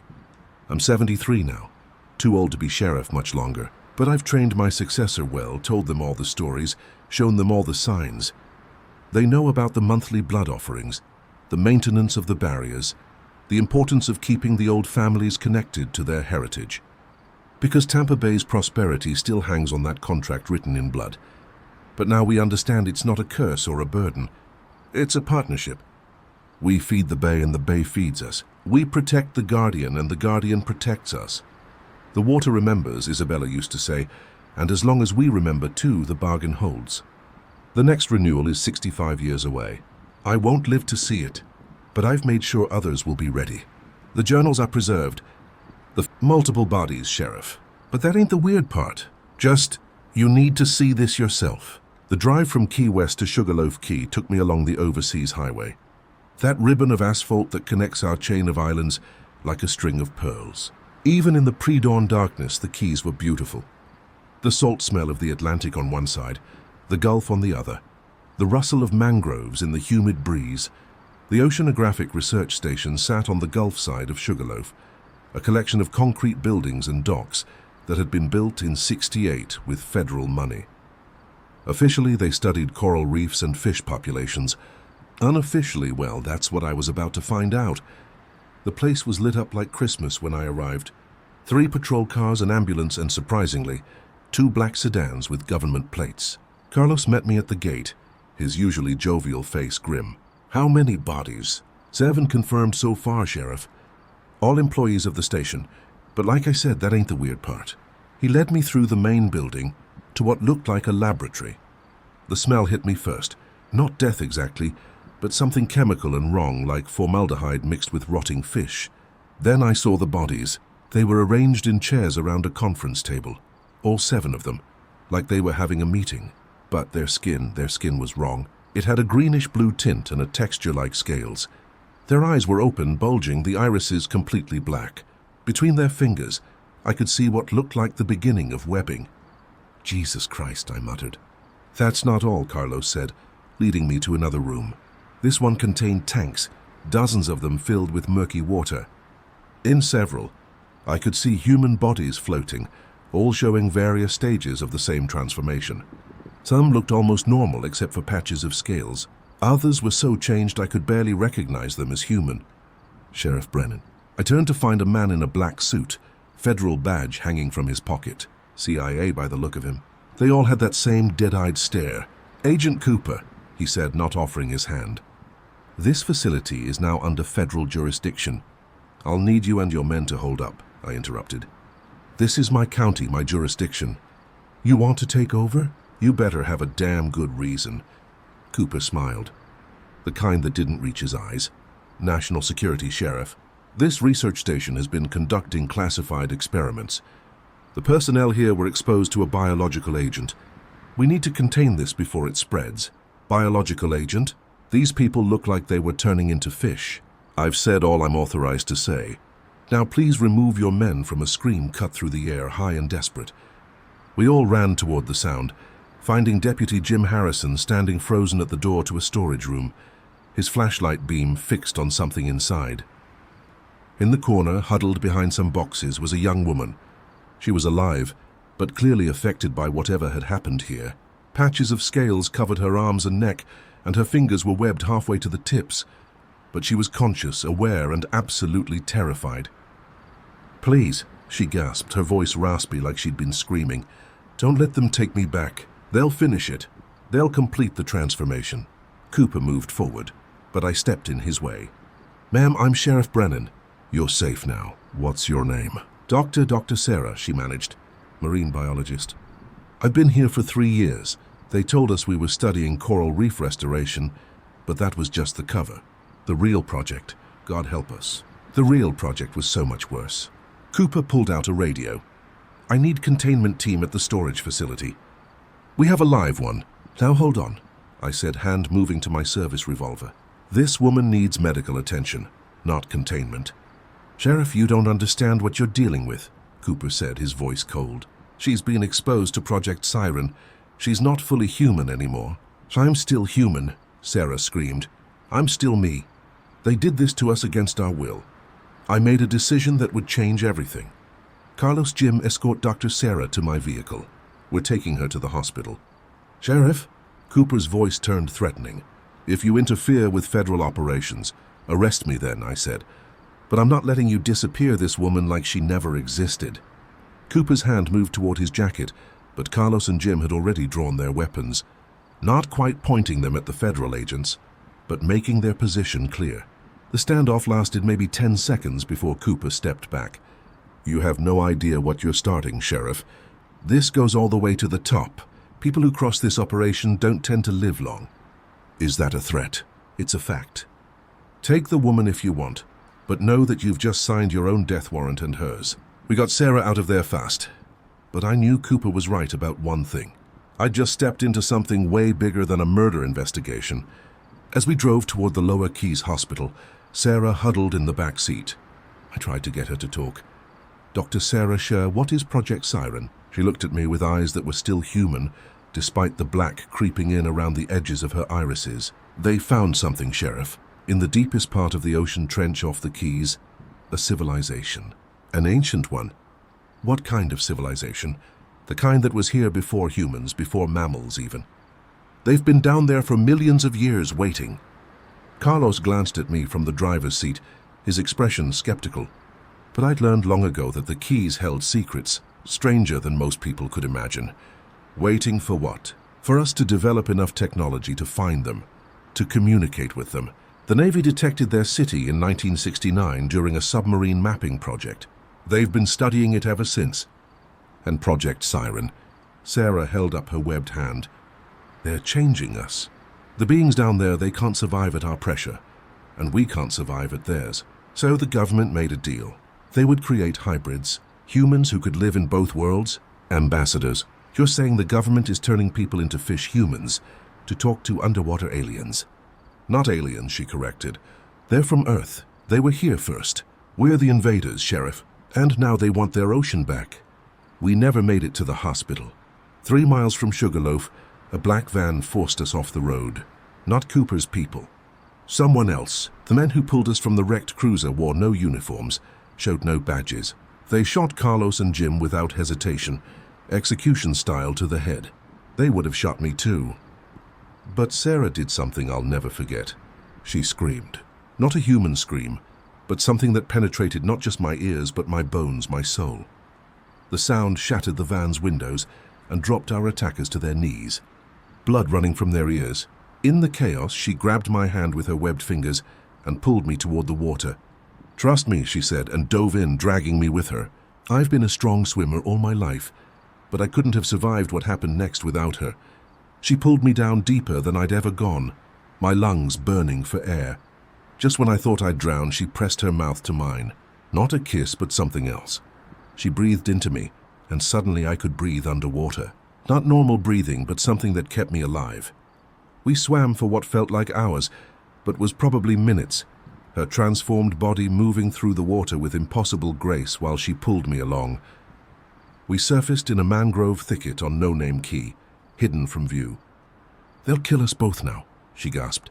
The USS Scorpion, a nuclear submarine, was doing deep water surveys off the Puerto Rico Trench. They found something. A city, Sheriff. A vast city at a depth of 27,000 feet architecture that defied everything we knew about engineering, still inhabited. He pulled out a folder of photographs, grainy sonar images, and a few actual photos that must have been taken by deep-sea cameras. The structures were impossible. Twisted spirals of what looked like coral and metal, geometries that hurt to look at. The beings living there, we call them the Tethys, after the ancient ocean goddess. They've been down there for at least 65 million years. They survived the extinction that killed the dinosaurs by going deep, adapting to pressure that would crush any surface life. And they made contact. They made contact. Webb confirmed. They're intelligent, Sheriff. More intelligent than us in many ways. They've had millions of years to develop their civilization while we were still crawling out of the trees. But they're dying. Dying? Sarah spoke up, her voice increasingly garbled as her throat changed. The oceans are changing. Pollution, temperature rises, acidification. It's destroying their habitat. They need to come up, but they can't survive in our pressure any more than we can in theirs. So Project Siren was supposed to create a bridge. Webb finished hybrid beings who could go between worlds. Voluntary at first. Military volunteers who were told they'd be pioneers. But when the volunteers started dying or going insane from the transformation, they started taking people involuntarily. Homeless, runaways, people who wouldn't be missed. And the research station, one of 12 facilities worldwide. The US has 3, the Soviets have 2, the Chinese have 2, and the rest are spread among allied nations. It's a global conspiracy, Sheriff. Every major government knows about the Tethys. I stood up, pacing the small cabin. Why keep it secret? Why not tell people? Webb laughed bitterly. Can you imagine the panic telling humanity that we're not the dominant species on Earth?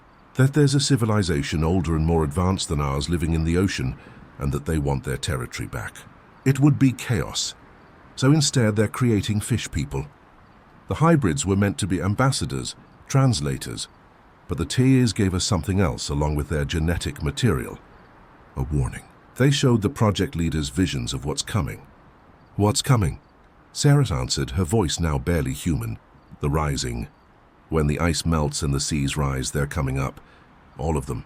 Millions. They're claiming the flooded lands as their territory. The hybrids aren't ambassadors. We're advanced colonizers. We're supposed to prepare the way. A boat engine outside made us all freeze. Webb grabbed his shotgun, peering through the blinds. Coast Guard, he said. But those aren't regular coasties. Look at their eyes, I looked. Even from a distance, I could see the telltale black irises. Hybrids further along than Sarah. They found us, Webb said. They must have tracked Sarah somehow. The transformation, Sarah gasped. We're connected now. All of us who've been changed. I can feel them. They're not hostile. They're recruiting. The boat pulled alongside the houseboat. 3 figures boarded, moving with an unnatural fluidity. When they entered the cabin, I recognized one of them. Commander Jack Morrison, U.S. Coast Guard, a man I'd known for 10 years. Tom, he said, his voice carrying harmonics that shouldn't come from a human throat. We're not here to hurt anyone. We're here to offer you the truth. Jack, Jesus Christ, what did they do to you? They opened my eyes, he said. Literally, his eyelids opened sideways now like a fish. The transformation isn't a curse, Tom. It's evolution. The Tethys aren't our enemies. They're trying to save us. Save us from what? From ourselves, from extinction. The surface world has maybe 50 years left, Tom. The climate change, the pollution, the wars that are coming over resources, humanity as we know it is doomed. But life in the ocean merged with the Tethys, that's forever. Sarah stood up, drawn toward the other hybrids. I can feel it, she said. The collective. They're all connected. all one consciousness, but maintaining individuality. It's beautiful. It's mind control. Webb spat, raising his shotgun. Morrison moved faster than human reflexes should allow, disarming Webb without violence.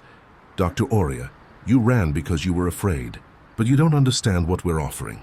The Tethys have technology beyond our imagination, medical knowledge that could cure any disease, energy sources that would end all scarcity. All they ask is that we share the planet properly by turning us into them, by giving us the choice to adapt or die. Morrison turned to me. Sheriff, you're respected in the Keys. People trust you. Help us make this transition peaceful. And if I refuse, then you'll watch from the surface as your world drowns. The transformation is already beginning, Tom. There are thousands of us now in every coastal city, every naval base. The government can't stop it, because half the people running the project have already turned. We are the future. Sarah took a step toward them, then stopped, looking back at me. Sheriff, I can hear them. The Tays, they're not monsters.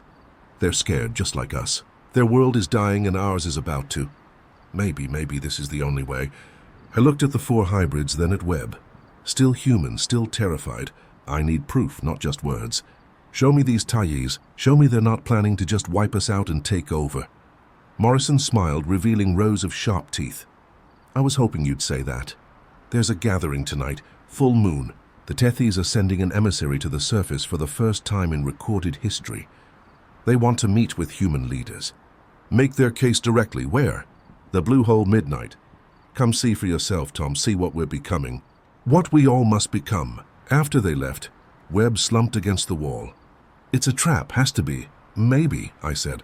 But trap or not, I need to know the truth. Sarah was standing at the window looking out at the ocean. Her transformation was accelerating.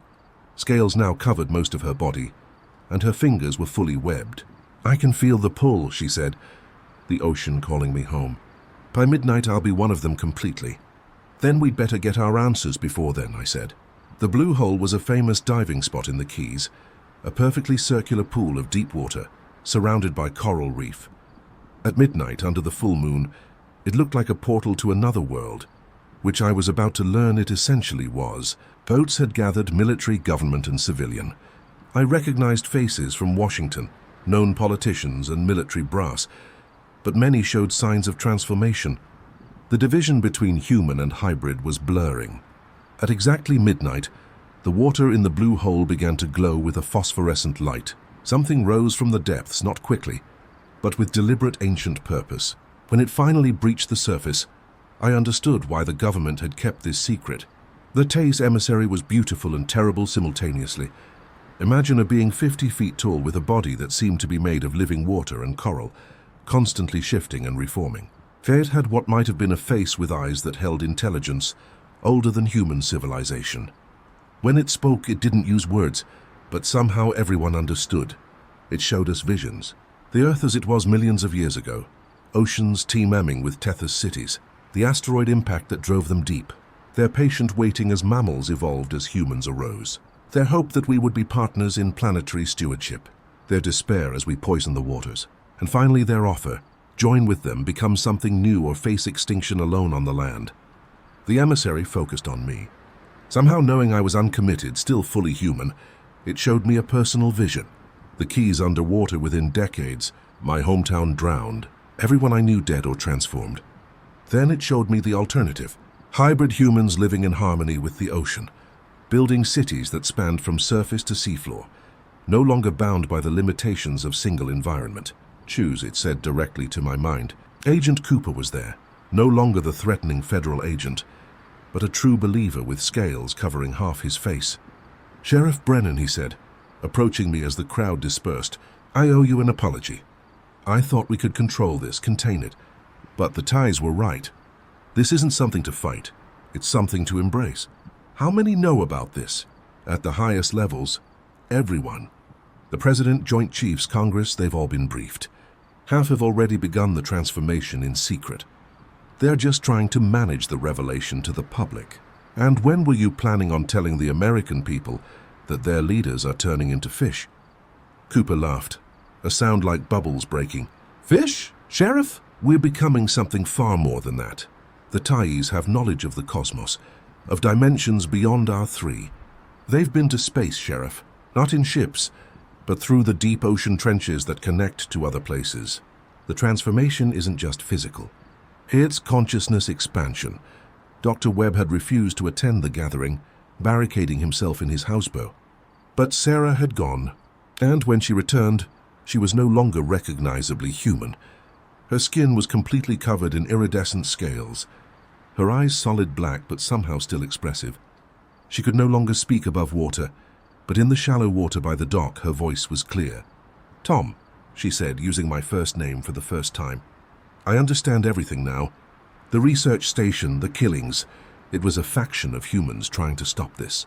They killed the researchers, who were willing participants tried to destroy the project. But it's too late. The transformation can't be stopped. Who's behind the resistance? A group called the Terrairma Alliance. Military hardliners, religious fundamentalists, people who see this as an invasion to be repelled. They're planning something catastrophic, Tom. They'd rather see humanity extinct than transformed.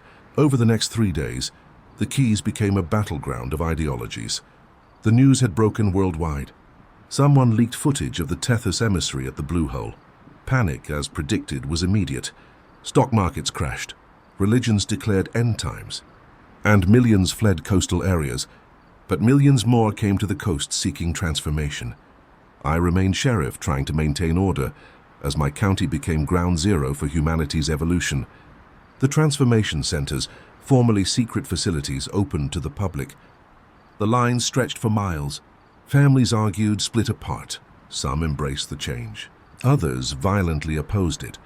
Then the Terrairma Alliance made their move. It was July 4th, 1975. Independence Day took on a whole new meaning. I was at my office when the first explosion rocked Key West. The Terrairma Alliance had planted bombs at every transformation center from Miami to Key West. But these weren't ordinary bombs. They were designed to poison the water itself, to make the ocean toxic to both Ts and hybrids. The chemical they used was something developed in secret military labs, a synthetic compound that broke down the cellular structure of transformed tissue. Within minutes of the explosions, every hybrid in the water began screaming. I rushed to the nearest bombing site, the Key West harbor. The water had turned a sickly yellow color, and transformed humans were crawling onto shore, their scales falling off in sheets, their gills bleeding. Sarah was among them, her beautiful iridescent form deteriorating before my eyes. "Tom," she gasped, reaching for me with a hand that was losing its webbing. "The Tethys, they're dying, all of them. The poison. It's spreading through the current. It'll reach the deep cities within hours." Commander Morrison, or what was left of him, dragged himself onto the dock. "Sheriff, the Terrairma Alliance doesn't understand what they've done. If the Tays die, the ocean dies. They regulate the deep currents and the temperature balance. Without them, ecological collapse," Webb said, appearing beside me. He looked haggarded, haunted. "I helped them. God forgive me. I helped create the poison. I thought we were saving humanity, but we've just signed its death warrant. There has to be an antidote," I said. "There is," Webb replied, "but it requires a massive amount of a specific enzyme, an enzyme that only exists in one place, the Tethys home city, at 27,000 FT below." I looked at the dying hybrids around me, at the poisoned water spreading out into the Gulf Stream. "How long do we have?" 6 hours, maybe less. I made the decision that would define the rest of my life. "We're going down there, Webb. You're coming with me. You know the antidote formula, Sarah. Can you still guide us?" She nodded weakly. "I can feel the city calling even through the poison. But Tom, the pressure will kill you. Then I'll have to transform on the way down." Morrison grabbed my arm. "Sheriff, partial transformation might not be enough. You'll need to go all the way. Become one of us completely. There's no coming back from that. If I don't go, there's nothing to come back to anyway." We commandeered a Navy submarine, one specially modified for the deep trenches. The crew was half transformed already, volunteers who understood what was at stake. As we descended, I submitted to the transformation process, feeling my body change, my consciousness expand. At 5,000 FT, my lungs adapted, filling with a specialized fluid that allowed oxygen exchange at pressure. At 10,000 FT, my skin began to change, scales providing protection against the crushing depth. At 15,000 FT, my vision altered, seeing in spectrums beyond human perception. At 20,000 FT, I began to hear them. The collective consciousness of the Tethys, weak and dying but still present. And at 27,000 FT, we arrived at their city. It was magnificent and horrible. Structures of living coral and metal that defied geometry, powered by thermal vents and bioluminescence. But the streets, if you could call them that, were littered with dying Tethys, their forms dissolving in the poisoned water. We found their leader, or what they considered a leader. A being of immense age and wisdom, its form so alien I can barely describe it. Imagine a mountain of crystallized water with 1,000 eyes and voice like the tide itself. Human, it said to my mind, you come as we die. Is this your species' answer? Extinction for all rather than evolution? No, I replied, my own voice now capable of the harmonic communication. We come to save you, to save everyone. Webb in an atmospheric suit worked frantically with the Tethys scientists, beings of pure energy, contained in coral shells, to synthesize the antidote. But we needed more of the enzyme than existed in any single location. There is a way, the Tethys leader said, but it requires sacrifice. One of us must dissolve completely into the enzyme. It will cure the poison, but destroy the individual. I'll do it, Sarah said without hesitation. She had followed us down, her transformation allowing her to survive where even the submarine couldn't go. No, I said, there has to be another way. There isn't, she replied, and I could feel her certainty through our shared consciousness. Tom, I was the first to be transformed at the station. My genetics are the most stable hybrid. It has to be me. Before anyone could stop her, she swam to the enzyme production facility, a massive organic structure that looked like a beating heart made of coral. She placed her hands on it and began to glow. I watched as Dr. Sarah, brilliant scientist and brave soul, dissolved into pure biological energy, her consciousness spreading through the enzyme, through the water, through every molecule of the ocean. Her last thought transmitted to all of us was simply peace. The antidote spread faster than the poison, neutralizing it, saving both species. But the cost was immeasurable. The journey back to the surface took 12 hours. By the time we reached the Keys, the world had changed irrevocably. The revelation of the Tethys, the attempted genocide by the Terrarma Alliance, and the sacrifice of the hybrids who saved both species had shifted humanity's perception of everything. I emerged from the submarine no longer fully human. My transformation was complete, but different from the others. The deep exposure to the Tethys city, the absorption of their knowledge had made me something unique, a true bridge between species. The president addressed cooperative ventures with Tethys, who could herd fish without nets, who could farm the ocean floor without destroying it. But it wasn't all smooth sailing. The first major challenge came in December 1975. A group of transformed humans, led by a former Navy SEAL named Captain Rex Harrison, declared that hybrids were superior to baseline humans and should rule. They called themselves the New Tide and began attacking human-owned businesses trying to drive non-transformed people from the Keys. I had to stop them, but the challenge was complex. How do you arrest someone who can disappear into the ocean? How do you hold someone who can dissolve into water itself? The answer came from the Tethys themselves. They were appalled by the New Tide supremacist ideology. The collective consciousness that Sarah had joined before her sacrifice still existed in the ocean itself, and through it she spoke to me. Tom. Her voice came through the water one night as I stood on the dock. The New Tide violates everything we died to protect. Both species, all consciousness must be valued equally. With her guidance and the Tethys' help, we developed new containment methods, electromagnetic fields that prevented transformation, specialized cells that could hold water-form beings.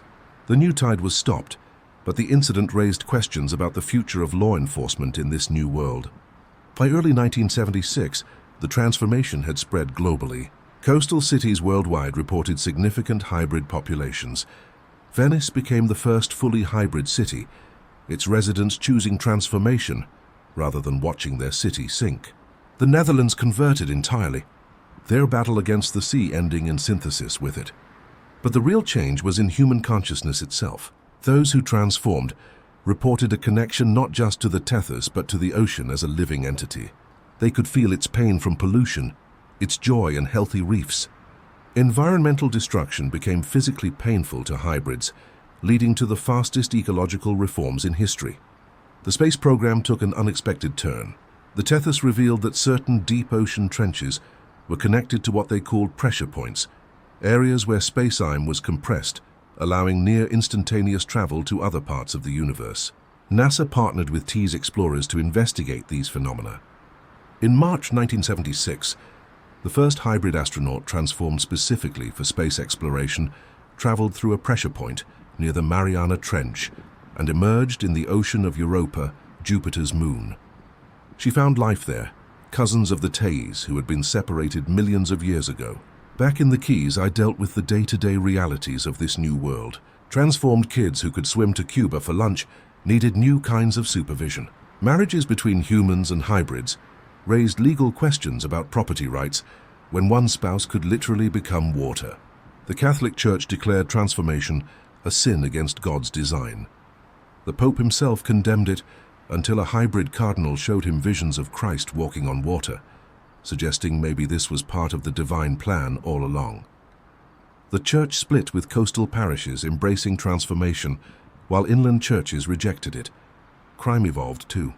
Drug runners used transformed mules who could swim underwater for miles carrying product in specialized organs. Hackers discovered they could interface with Tethys biocomputers, creating new forms of cybercrime. Murder became complicated when victims could sometimes be revived by reconnecting them to the collective consciousness.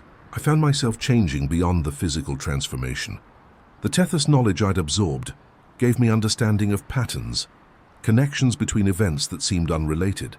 I could sense crimes before they happened, feel the disturbances in the collective consciousness. Sarah's presence was always there, distributed through the ocean but still distinctly her. She became the Keys' guardian spirit, warning of hurricanes days before satellites detected them, guiding lost swimmers home, sometimes manifesting as phosphorescent writing in the water to communicate important messages. One night, a year after the transformation began, she appeared to me more solidly than usual, the water taking her old form. "Tom," she said, "I need to show you something." She led me to a deep channel off Key West, where the water glowed with an unusual light. There, rising from the depths, was something new. Structures that were neither fully T's nor human design, but a fusion of both. Buildings that breathed, streets that filtered water, homes that grew from coral but with human comfort in mind. The first hybrid city, she explained, not replacing the surface but complementing it. "This is what we're building together." The city was named New Teeth, and within months it had a population of 10,000. It existed in both worlds, sections above water for traditional humans, sections below for hybrids, and transition zones where both could interact comfortably. By summer 1976, 1 year after first contact, the world map had to be redrawn, not just politically but dimensionally. Ocean cities appeared on charts. Shipping routes went over and under the water. The UN established a new council with both human and Tethys representatives, but resistance remained. The Terraema Alliance, though officially destroyed, had splinter cells. They released targeted viruses designed to kill hybrids. They sabotaged transformation centers. They assassinated pro-transformation politicians. On July 4, 1976, the American bicentennial, they made their biggest attack. Coordinated strikes on hybrid cities worldwide using a new weapon, sonic disruptors that could shatter the crystalline structures in hybrid cells, causing agonizing death. The attack killed thousands before we stopped it. But the response wasn't revenge. Instead, the hybrid community did something unexpected. They forgave. They offered the terrorists transformation, a chance to understand what they feared. Some accepted the moment of transformation, feeling the connection to all ocean life. Understanding the Tethys perspective changed them completely. Former terra firma leaders became the strongest advocates for coexistence. One of them, General Marcus Stone, who had planned the sonic attacks, said after his transformation, "I thought I was saving humanity. I didn't realize I was trying to kill its future. The ocean doesn't replace our humanity. It enhances it." Not everyone transformed. Maybe 40% of humanity chose to remain traditional human, but the relationship between the two groups stabilized. Hybrid and human marriages became common. Children were given the choice at 18 whether to transform or remain human. Technology advanced rapidly. Tethys bioengineering revolutionized medicine. Cancer became curable when doctors could literally communicate with cells. Mental illness was treated through selective connection to the collective consciousness. Aging slowed dramatically for those who chose partial transformation. The keys became a model for the world. We showed that humans and hybrids could coexist. That transformation didn't mean losing humanity, but expanding it. Tourism boomed as people came to swim with Tethys, to see the hybrid cities, to experience the collective consciousness temporarily through guided meditation. My job as sheriff evolved into something unprecedented. I became a mediator between species, a bridge between worlds. I handled crimes that crossed the boundary between air and water, between individual and collective consciousness. I wrote new laws for a new world, establishing precedents that would guide civilization for generations. But the biggest change was personal. I fell in love with a Tethys. Her name was unpronounceable in human language, but she went by Marina when dealing with humans. She was ancient. Our sun, Current, became an explorer, mapping the pressure points that connected Earth's oceans to other worlds. As I write this in 2025, 50 years after that first terrible night at the research station, the world is unrecognizable from the one I knew. Sea levels rose as predicted, but it didn't matter. We adapted. Cities float and swim. Humans explore other worlds through ocean portals. The Tethys teach us about the universe's deep mysteries. The transformation isn't complete. There are still holdout communities, still tensions between human and hybrid. But we're learning, growing, evolving together. Sometimes I visit the memorial we built for Dr. Sarah at Sugarloaf Key. It's a structure that exists both above and below water, where her distributed consciousness is strongest. Visitors can commune with her, feel her presence, understand her sacrifice. Was it worth it? I asked her once. Look around you, Tom, she replied, her voice coming from the waves themselves. Look at what we've become, what we're becoming. We didn't just save two species, we created something new, something better. Yes, it was worth it. The Keys remain the heart of this new world. Every sunset, humans and hybrids gather on the beaches and in the shallows, watching the sun disappear into the Gulf. Some pray to traditional gods, others to the ocean itself. Children play in the surf, some with lungs, some with gills, some with both. And sometimes late at night, when the moon is full and the water is calm, you can see them in the deep. The Tethys in their true forms, massive and ancient and beautiful, watching over us all. They don't rule us or serve us. They share with us as we share with them. The conspiracy was real. There were creatures in the deep. The government did hide the truth. But the real conspiracy was bigger than any of us imagined. It was evolution itself pushing us towards something greater. The secret wasn't that monsters lived in the ocean. The secret was that we were meant to join them, to become something more than human or Tethys. We were meant to become Earth's children.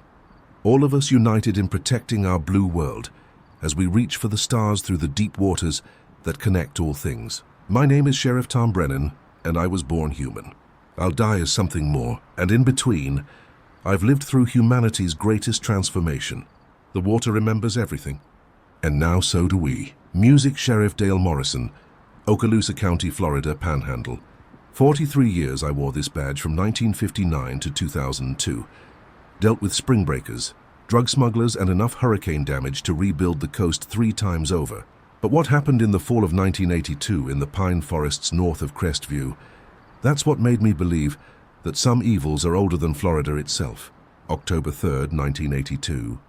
The morning mist was still clinging to the pine forests when I got the call. Deputy Rick Hawkins, young kid fresh from Tallahassee, voice shaking over the radio. Sheriff, we got multiple bodies out here on Highway 90. About 10 mi east of Crestview. You're going to want to see this yourself. The Panhandle was different from the rest of Florida. Up here we had hills, actual hills, covered in long leaf pines and turkey oaks. The Spanish moss hung like funeral shrouds, and the morning fog could turn familiar roads into something from a nightmare. This October had been unusually cold, and the fog was thicker than I'd seen in years. I drove my Crown Vic through that soup, following the flashing lights of emergency vehicles. The scene was just off the highway, down an old logging road that hadn't been used since the 60s. 3 patrol cars, an ambulance, and surprisingly, a military vehicle from Eglin Air Force Base. Rick met me at the perimeter, his face pale beneath his tan. Sheriff, I've never seen anything like this. He led me through the pines to a small clearing. 5 bodies arranged in a perfect circle, each one facing outward. They were naked, skin so white it almost glowed in the morning light filtering through the trees. But it was their condition that made my blood run cold. They'd been mummified. In the humid Florida panhandle, where bodies decomposed in days, these corpses looked like they'd been dried out over centuries. The skin was like leather, stretched tight over bones. But the medical examiner, Dr. Louise Harper, said they'd only been dead for maybe 48 hours. "How's that possible?" I asked. Louise, a tough woman who'd seen everything in her 20 years on the job, just shook her head. "It's not, Dale, not naturally. Something drained every drop of moisture from these bodies. Not just blood, everything. They're like beef jerky. Animals, insects, no bite marks, no punctures, nothing. It's like the moisture was just extracted through the skin itself." I studied the victims. 3 men, 2 women, all appearing to be in their 20s or 30s. No obvious injuries except for one detail. Their mouths were open in silent screams, and inside their tongues were black. IDs? Nothing yet. No clothes, no vehicles nearby. It's like they just appeared here. That's when Colonel James Patterson from Eglin approached. I knew Jim from various joint operations. The base was huge, covering most of 3 counties, and we often coordinated on things. "Sheriff Morrison, we need to talk privately." We walked away from the scene into the darker parts of the forest. Jim was career military, not given to dramatics, so when he looked nervous, I paid attention. "Dale, we've been tracking something out here for weeks. Unusual energy readings. Electromagnetic anomalies started right after we lost a reconnaissance aircraft over this area. Lost how? It disappeared from radar at 15,000 LFT. No distress call, no wreckage, just gone. But the last readings showed massive electromagnetic interference like nothing we've ever recorded. And you think it's connected to these bodies? Last night our sensors went crazy. Same kind of readings, but at ground level, centered right here." He pulled out a map pointing to several marked locations. "These aren't the first bodies, Dale. We found similar scenes on base property. 3 incidents in the last month, 15 bodies total. We've been keeping it quiet, investigating internally. You've been hiding multiple murders in my county." "Not hiding, investigating. This is beyond civilian law enforcement, Dale. Hell, it might be beyond military capability." Before I could respond, Rick's voice crackled over the radio. "Sheriff, we got another one, fresh, she's still alive." We ran back to find the team gathered around a young woman who'd stumbled out of the woods. She was naked, disoriented. But unlike the bodies, she still had normal skin color. Dr. Harper was checking her vitals while trying to cover her with a blanket. The woman was mumbling, her eyes unfocused, but as I got closer, I could make out words. The dark between the trees. It drinks everything." "Ma'am, I'm Sheriff Morrison. You're safe now. What's your name?" Her eyes suddenly focused on me, filled with absolute terror. "They're not dead. The dry ones, they're not dead. They walk at night, looking for moisture, looking for life to steal. Who did this to you?" "Not who, what? It's older than the Creeks, older than the Spanish. The Seals knew. They called it the dry dark. It sleeps in the deep forest, but something woke it up." She grabbed my arm with surprising strength. "The planes. The military planes flying over their radar, their signals. It woke up the dry dark, and now it's hungry. So hungry." Then she started seizing. Dr. Harper tried to stabilize her, but within minutes the transformation began. Her skin started to dry out, moisture literally evaporating from her body. We watched in horror as she mummified before our eyes, going from living person to desiccated corpse in less than 5 minutes. "Everyone back," I shouted. "Nobody touch her." But it was too late. Deputy Tom Garrett had been holding her hand, trying to comfort her. The desiccation spread from the contact point, racing up his arm. He screamed, trying to pull away, but it was like he was stuck. "Cut it off," Dr. Harper yelled. "Cut off his arm." I drew my knife. But before I could act, Tom's entire body dried out, moisture flowing from him into the ground like water into sand.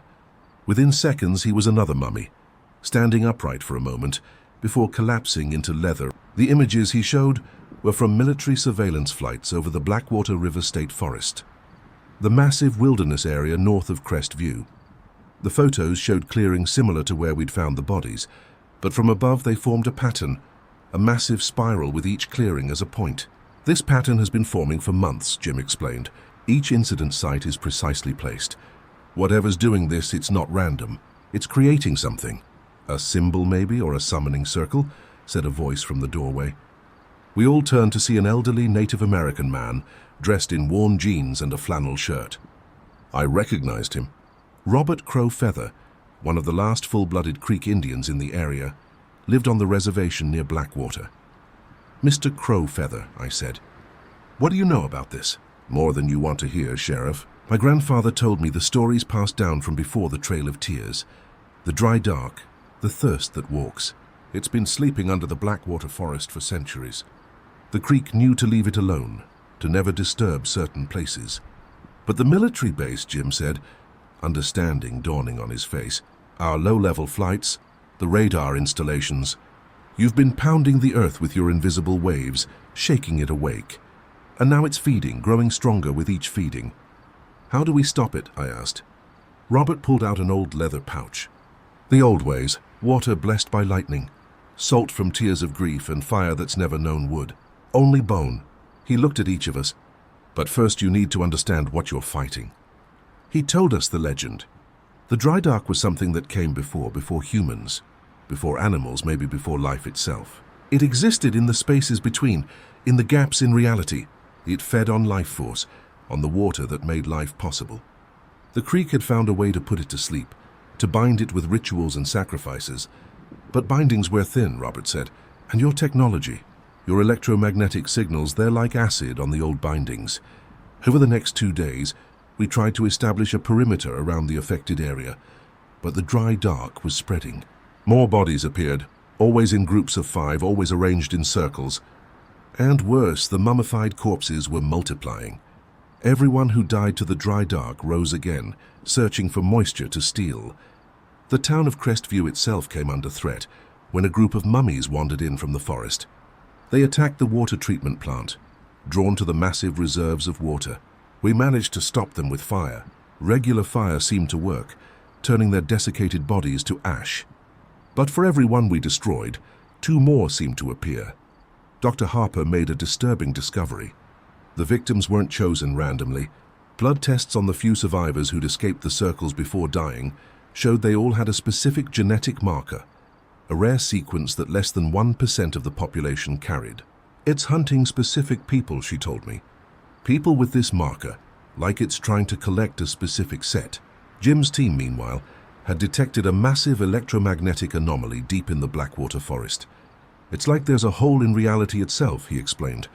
Our instruments can't make sense of it. On October 7th, day 4 of the crisis, we got a break.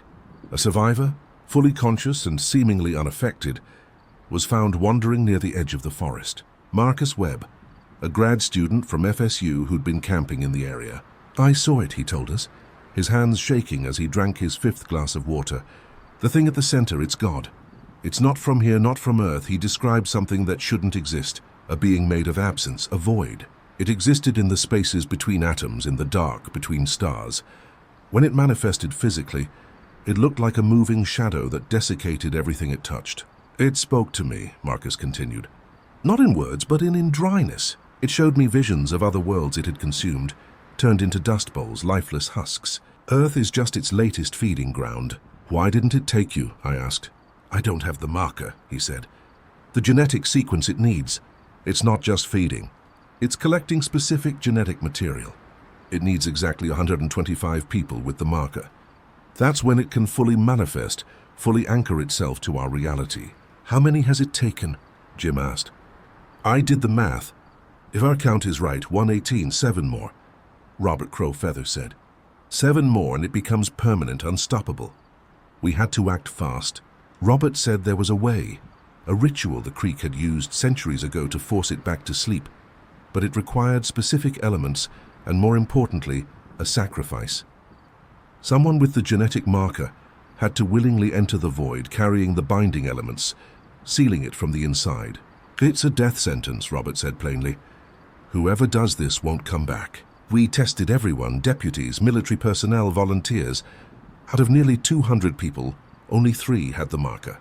One was Louise Harper. Another was a young airman from Egland. The third was me. The night of October 8th, we prepared for the ritual. Robert Crow Feather had gathered what we needed. water that had been struck by lightning collected from a storm earlier that year, salt made from evaporated tears from a Creek funeral ceremony, and bone fire and phosphorus from cremated remains. These elements would create a barrier the dry dark couldn't cross, but they had to be activated from inside its realm. Jim had his men set up a perimeter around the anomaly site, using flamethrowers to keep the mummies at bay. The forest was crawling with them now. We estimated over 200, all searching for moisture, for life. "I should be the one to go," Louise said. We were standing at the edge of the anomaly, a space between two ancient pines where reality seemed to warp. "I'm older. I've lived my life." "No," I said, "I'm the sheriff. Protecting this county is my job." The young airman, Tommy, stepped forward. "With respect, sir, I'm military. This started because of our operations. It should be one of us." The argument was cut short by an attack. Mummies burst from the underbrush, moving faster than before, more coordinated. As we fought them off, I made my decision. While the others were distracted, I grabbed the ritual elements and dove into the anomaly. The sensation was like being turned inside out while drowning in sand. I found myself in a place that wasn't a place, a void between realities where the dry dark lived. It was vast, endless, and utterly hostile to life. The entity noticed me immediately. It didn't have a form exactly, but rather was an absence of form, a moving void that desiccated reality itself. When it spoke, it was like having moisture pulled from my thoughts. "You carry the mark. You will complete the collection." "No," I said, holding up the lightning water. It glowed in this place, a beacon of life in the void. "I'm here to send you back to sleep. Sleep is temporary. Hunger is eternal. Your world is so full of water, so full of life. We will drain it all." It said we... I realized with horror that the dry dark wasn't one entity, but a collective, a species of void beings that moved from world to world, draining them of life. I started the ritual Robert had taught me, speaking words in Creek that I barely understood. The salt tears formed a circle around me, keeping the entity at bay. The bonfire created light in the absolute darkness, but I needed to reach the center, the anchor point where the dry dark was trying to fully manifest. As I moved deeper into the void, I saw them, the 118 people it had taken. The void began to collapse, the dry dark shrieking in frequencies that shattered thought itself. The 118 trapped souls were freed, their consciousness returning to whatever came after death. The mummies in our world collapsed into dust, and the dry dark was forced back into dormancy, sealed by the paradox of water in the void. But I was trapped in the collapse. I should have died. By all laws of physics and reality, I should have been annihilated in the collision between existence and void. But something else happened. I found myself in a place between places. Not the void where the dry dark lived, but not our reality either. It was like standing in a room with walls made of possibility, where I could see our world but couldn't quite touch it. Time moved differently here. I watched from this in-between space as the search teams looked for my body.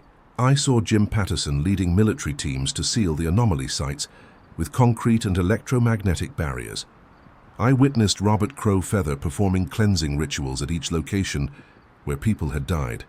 I tried to communicate to let them know I was alive in a sense, but I was like a ghost, present but unable to interact.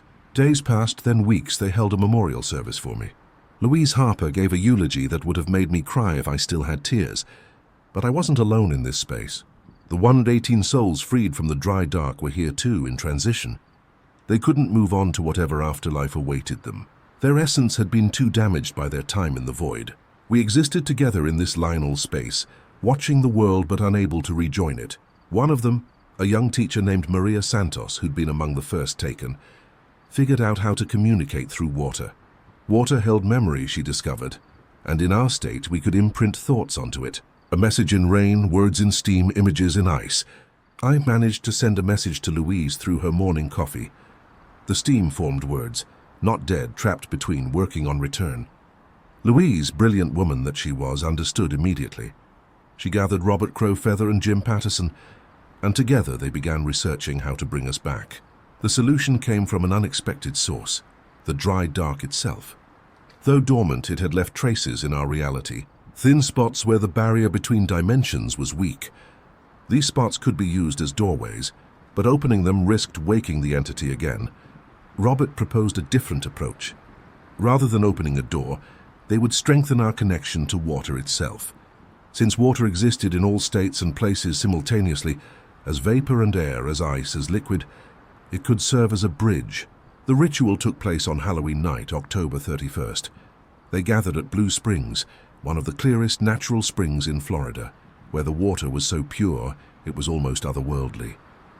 Louise, Robert, Jim, and dozens of volunteers formed a circle around the spring. They each contributed water from their own bodies, tears, saliva, even blood. This human water was mixed with the spring water, creating a connection between the living and those trapped between. I felt the pull immediately. The water was calling us home, offering us a path back to reality. But there was a catch. We couldn't return as we were. The experience had changed us fundamentally. One by one, the 118 souls made their choice. Some chose to merge with the water cycle itself, becoming part of the rain and rivers, guardian spirits of moisture. Others chose to pass on, using the bridge to reach the proper afterlife. I chose to return to physical form, but the cost was significant. I came back changed. I emerged from Blue Springs gasping, solid but different. My body was there, but it was more fluid than before. I could feel every drop of water within miles, sense the moisture in the air, the underground aquifers, the blood in the people's veins. Dale Louise rushed to help me from the water. "My God, you're back." But when she touched me, she gasped. My skin was cold, and beneath it she could feel movement like water flowing just under the surface. "I'm back," I said, my voice carrying the sound of distant streams. But I'm not the same. Over the following weeks, we discovered the extent of my transformation. I could survive without food, drawing sustenance from humidity in the air. I could sense the dry dark's presence, feeling when it stirred in its sleep. I had become a living monitor, a warning system against its return. 5 others had made the same choice I did. Returning changed.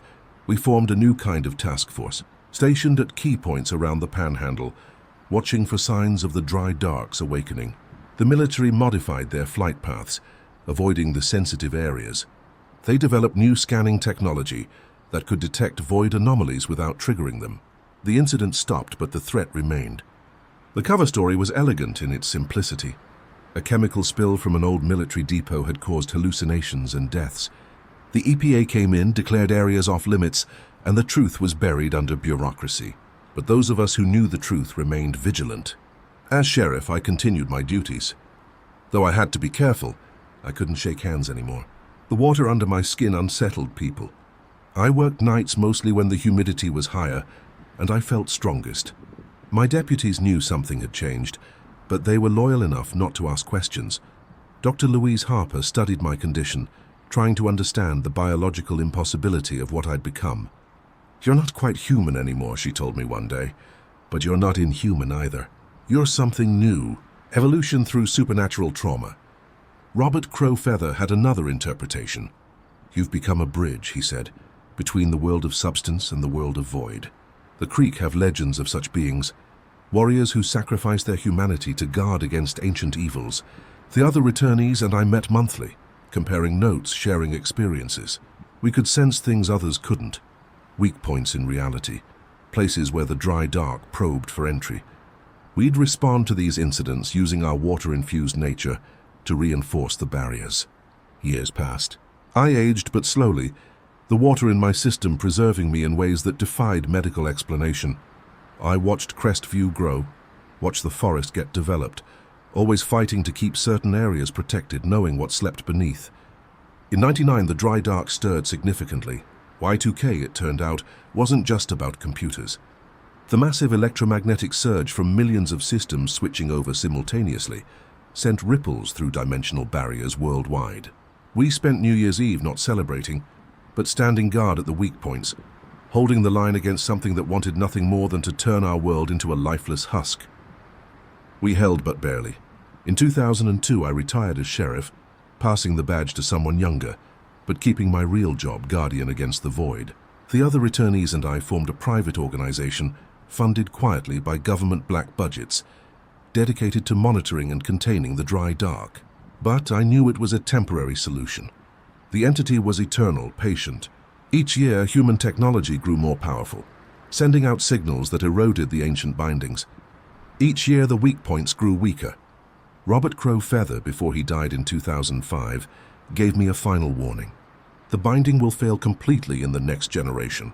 When it does, you and the others will be humanity's last line of defense. He was right. I can feel it now in 2023 as I write this account. The dry dark stirs more frequently. The mummies have started appearing again, just a few, but enough to know the seal is weakening. The other returnees and I grow stronger, more water than human now, preparing for the battle we know is coming. The Panhandle forests still hold their secrets. Hikers still disappear occasionally, though we usually find them before the dry dark can complete its feeding. The military base still operates, but with safeguards now, frequencies that reinforce rather than erode the barriers. But barriers don't last forever. Nothing does. Sometimes on humid nights, when the Spanish moss hangs heavy and the fog rolls in from the Gulf, I stand at the edge of the Blackwater forest and feel it. The vast hungry absence that waits just beyond our reality. It knows I'm here. It remembers me, the one who drank lightning water and